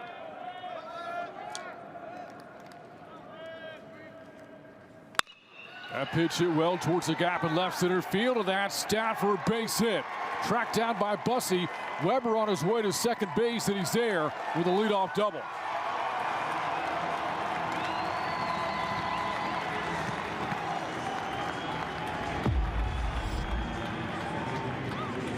Fastball middle in. Does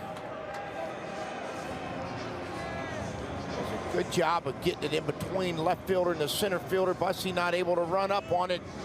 Ball was hit far enough away from him and hard enough. Get all the way to second base with a leadoff double for an Oregon State team who's trying to mount another late comeback. The tying run comes up, A.J. Singer. After Singer, the top of the order due up for the Beavers.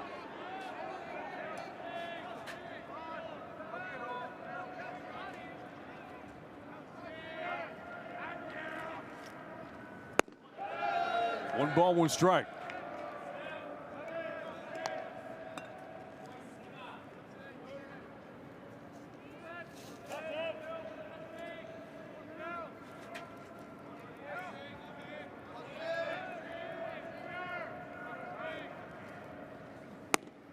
And that's a miss inside.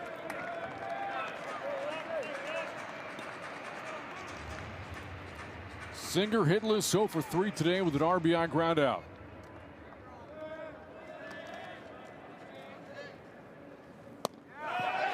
Gets away from Eckelman. Weber on his way to third base on a wild pitch.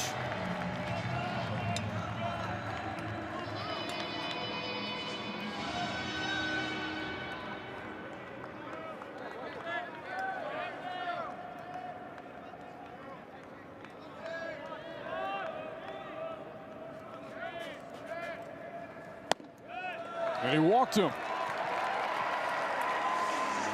The tying run on base now for the Beavers, the top of the order coming up.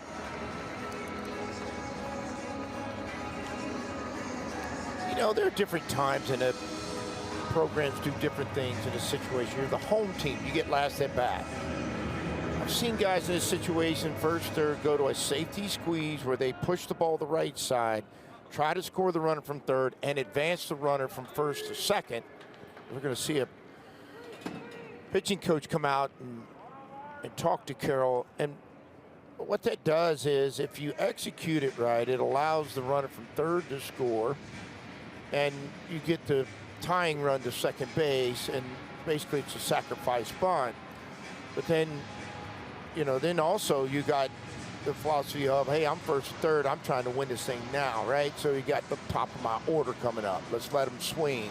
Let's see what we can do damage-wise here, and, you know, and then maybe score 3, and then, you know, push it back on Ohio State for the top of the 9th last inning. So it starts to tell you about what the offensive coach thinks about the guy in the box and the 2 runners and the situation in the game. Here we go, 2 on and nobody out for Caraway. First hit swinging, ground ball that gets by Stevens, bounces over his head. Weber scores. Makes it a 1-run game as Caraway delivers. Or you can hit a high hopper over the third baseman's head. Either way. And so, I mean, gets over the top of it, drives it down into the dirt in front of home plate, and hits it hard enough that it gets over Stevens' head.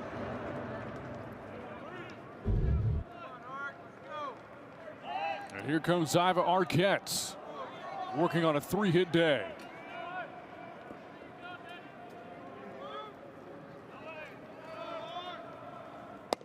A double, a walk, and a single so far in the inning for Oregon State.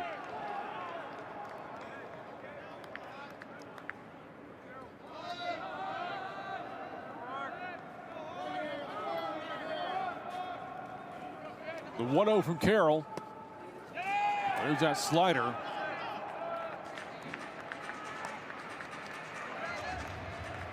Count out to Arquette even at a ball to strike.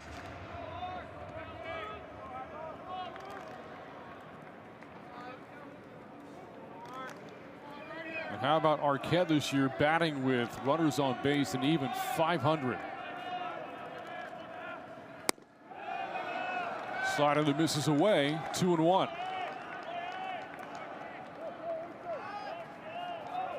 Well, maybe why you're not, if you're looking around as a coach watching the base coaches, see if anybody's giving any signs about whether they may be bunting or not. They haven't.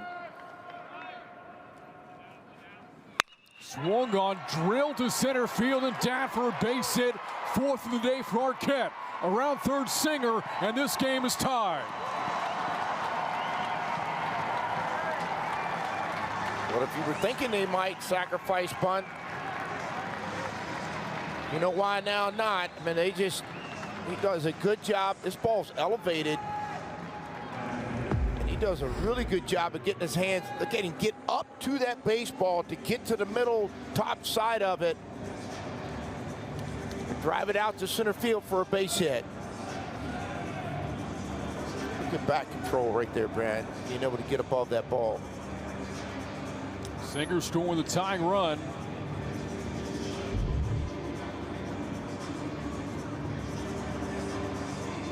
And now the Beavers call for an offensive timeout.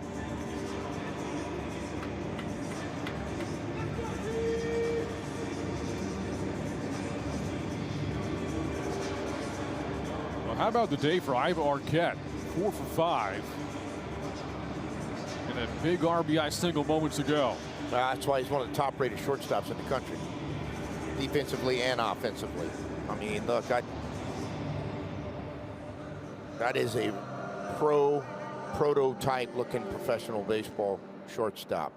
Now, I do like the idea. I said it the other night. Oregon State takes their offensive timeouts, and it's almost like they're pulling into a football huddle. They get in there, and I mean, It's clarity about what they're trying to do, want to do. They use the timeouts. That's why you have them. Make sure that each guy in on the base and the hitter know exactly what they're trying to do. And it's a bunt situation. Pulls it back. So by doing this with the slug bunt, you're trying to pull the corner guys in, create some offensive holes by hitting the ball on the ground, and you don't know, you can come back and bunt if you so choose to. Swung on in the air to center. Right to Bussey. Caraway's going to attack from second. On his way to third. And the go-ahead run for the Beavers now stands 90 feet away. Yep, successful at bat. Got the runner from second to third. Get the fly ball deep enough to get Caraway to third base. Arquette does a good job because he went back to tag too, and he did a good job of reading the throw. Even though he didn't go to second. Had the throw been up or offline, he'd have been able to.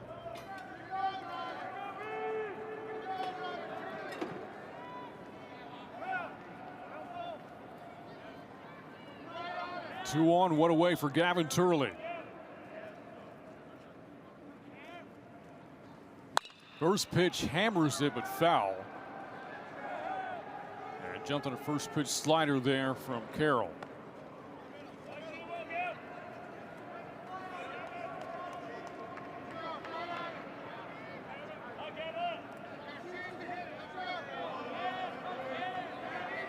Turley's had some big hits this weekend. 6 RBI to stay here in Arlington. Arquette takes off for second. No throw from Eckelman.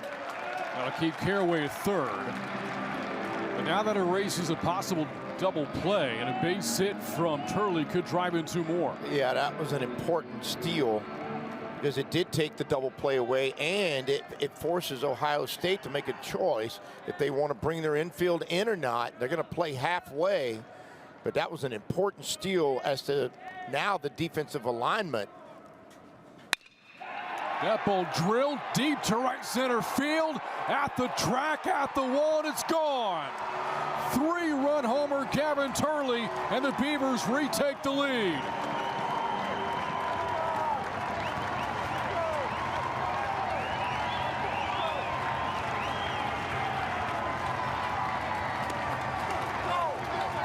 Watch an approach, a selfless, I'm going to get my runners in, I'm going to do my job as a hitter, not try to do more than I'm supposed to, and yet it ends up looking like he does because he's looking away, wants the ball away, gets inside of it, gets behind it, and he knew it as soon as he blistered this ball to right center. His second home run of the weekend. A 5 RBI day for Gavin Turley. Beavers into the inning down 2, now on top by 3.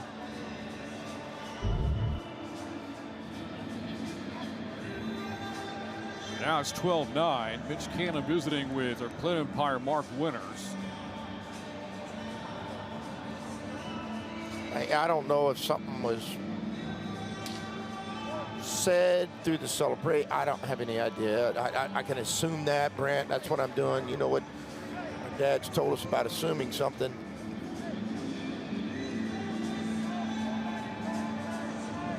We're going to see a pitching change, I'm pretty sure. And that'll be it for Carroll. See the smile on Turley's face. That'd put a smile on my face, too. Douglas Bauer coming to the game now for Ohio State. And we'll step aside. Big inning for Oregon State. 5 runs in, now on top by 3. 12-9 is still batting. We're back after this from Arlington.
Beavers on top 12-9 moments ago. Gavin Turley, a 3-run homer to break this 9-9 tie.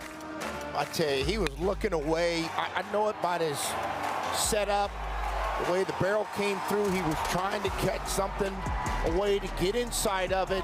Selflessly used the whole field instead of trying to hook a ball or pull a ball out of the ballpark.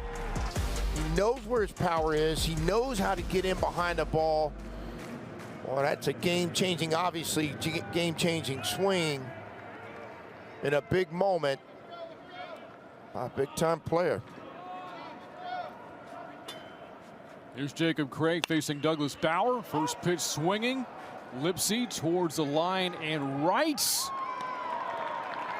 And he was able to make the catch, but not a lot of room to spare.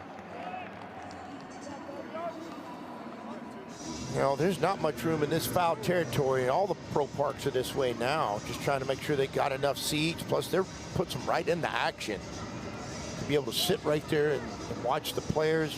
That was a good catch.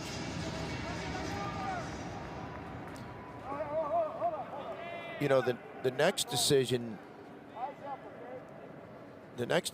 is Oregon State's as to whether they stay with Munt or do they go to the pen. Talking about fast forwarding to the 9th inning. Ohio State will have Freeman, Bussey, and Lipsy due to hit. Hitters 8, 9, and 1.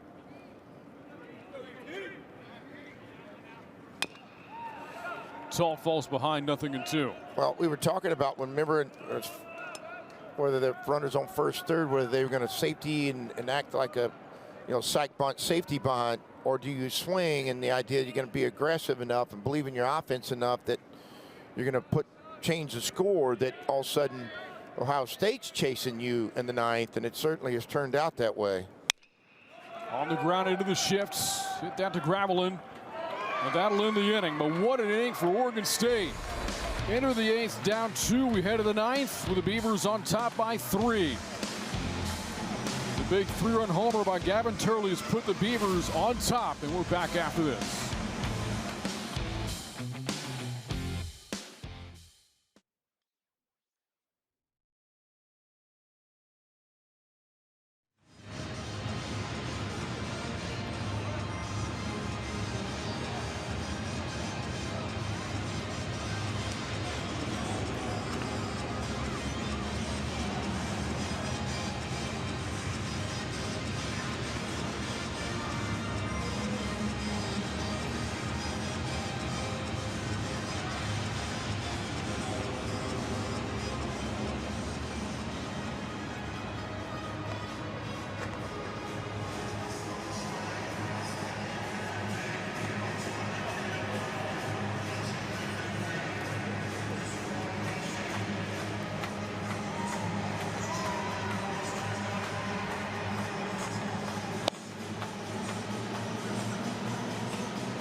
Oregon State was on top 7-2.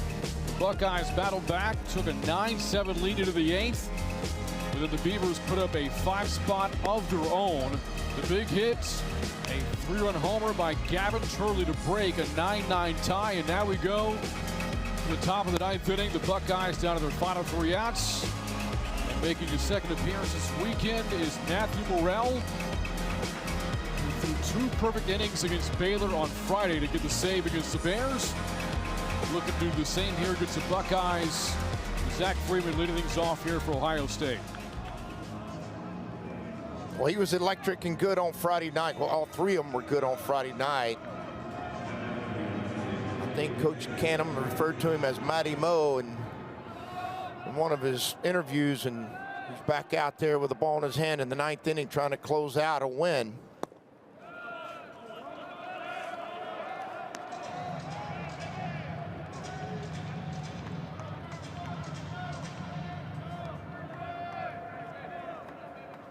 Want to know to Freeman. That's fouled away for strike one.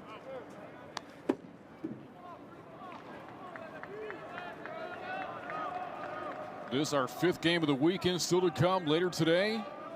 Auburn and Baylor. 1-1 pitch on the ground on the right side. Craig back to Morrell at first. 1 out. That's a good play. That's a tough play. You work on it all the time, but Craig has to make an overhand throw, not underhanded feed it to the pitcher, Morrell, who's going over to cover first base. The overhand throw creates a little more velocity on the ball and harder for the pitchers to catch it covering first, but he does a good job of breaking down at the bag and catching it and securing the first out in the 9th. That'll bring up Reggie Bussey. Nobody on, 1 away in the 9th inning. And that hits him hard. Bussey on for a 3rd time today, but not the way he would have liked.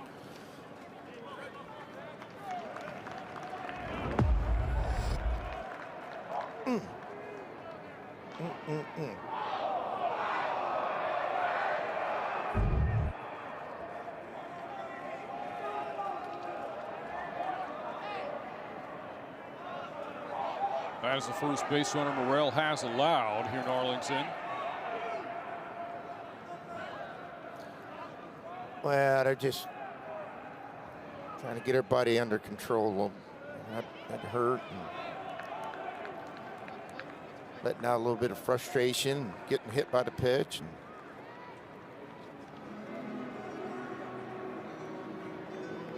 And so the Buckeyes have a base runner with 1 out, back to the top of the Ohio State order to Trey Lipsy.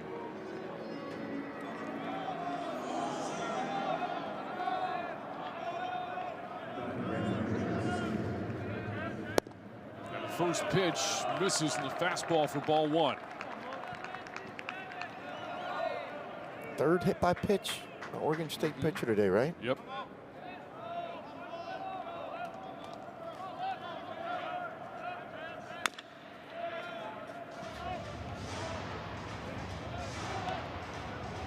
Three hit batters, 6 walks drawn by the Buckeyes so far this afternoon.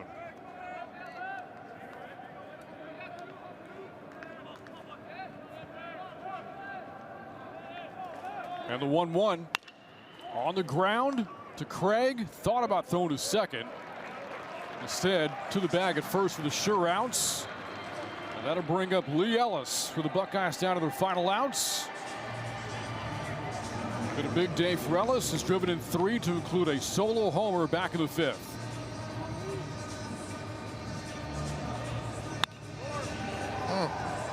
That ball was scorched.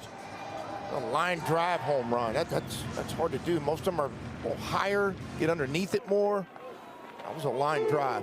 I'll tell you another thing. That was a smart play by Craig. You're down to 1 out now, right? Ground ball to short. Arquette over to first base. Gets away from Craig. Bussey will come around to score. And the Buckeyes not done yet. You don't see that very often with Arquette. Didn't quite get the ball all the way in the air. You see him taking it, my bad, my bad. Guy's got such a good arm. Looked like Craig was going to possibly be able to come up with it. Hopped right up to him. A comfortable throw, but watch it bounce. It sunk right at the end right there. You know what that is? On turf, that ball stays down on that hop, and that's what he's used to. Now you got Buckeyes, he got a chance. Tying run comes up, and Petterini, if you remember, hit a 2-run homer late in the game yesterday against Baylor.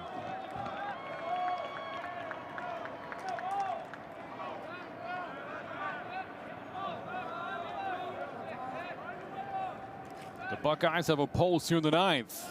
Petterini loses his bat on that swing as the count evens at 1-1. Got out in front of that changeup just a little bit.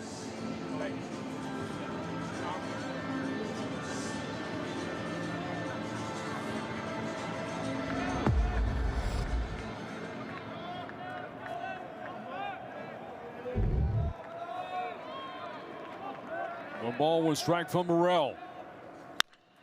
On the ground to Craig. He'll cover the bag himself. And that'll secure a winning weekend for Oregon State as the Beavers come from behind to beat the Buckeyes. Final score of 12-10. Well, back and forth game. Two really competitive teams. Ohio State's going to come up 0-3 this weekend.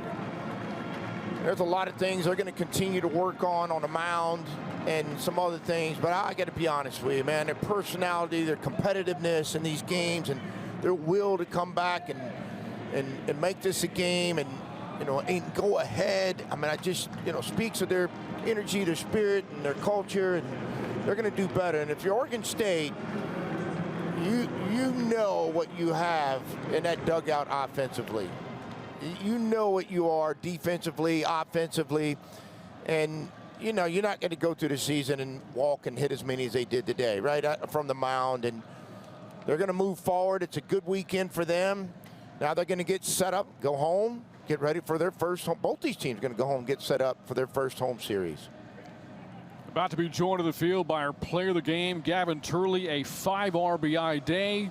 And the big swing in the 8th inning, a 3-run homer to break a 9-9 tie. He joins us now. Gavin, thanks for joining us. Let's start with a home run. Take us back to that swing you had in the 8th inning. Yeah, I was really trying to just get the job done.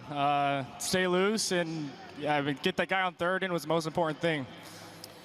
Gavin, you guys came in here today, and it's been a great series for you guys and offensively, but in an unbelievable place to play. But you got to be excited about going back home and getting in front of your own Beaver crowd over the next weekend. It's a bunch of them made the trip down here this weekend. Yeah, for sure. There's no place like Goss. Nowhere in the world I'd rather be. Gavin, as we take a look at some of your big swings today, to include that homer you hit in the 8th inning, we've had the chance to talk to your head coach, Mitch Canham, several times over the past several days. What's it like playing for him? Even keel guy. He'll give you the honest truth whenever you ask for it, so you know exactly what you're getting into every day. So, with that being said, it's easy to go out there and perform. Well, Gavin, thank you so much, and congratulations on the win. Thanks for having me on, guys. All right, our player of the game, Gavin Turley, a 5 RBI day, broke the 9-9 tie with a 3-run homer in the 8th inning. And the Beavers win this one 12-10 over Ohio State. A great game. It didn't start out. It started out like it was going to be a possible, blowout by a powerful Oregon State team. Ohio State shows their competitiveness and their courage and their will to battle back and make it a great game, take the lead. And look, it's still early in the season, third week, but it was good baseball. Both these teams got out and battled today.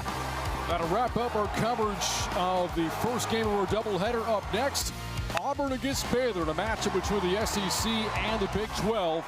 First pitch coming up shortly here on Flow College. Until then, for Ty Harrington, I'm Brand Freeman, saying once again the final score: Oregon State 12, Ohio State 10. Back with more college baseball shortly here in the Amegy Bank College Baseball Series presented by Kubota.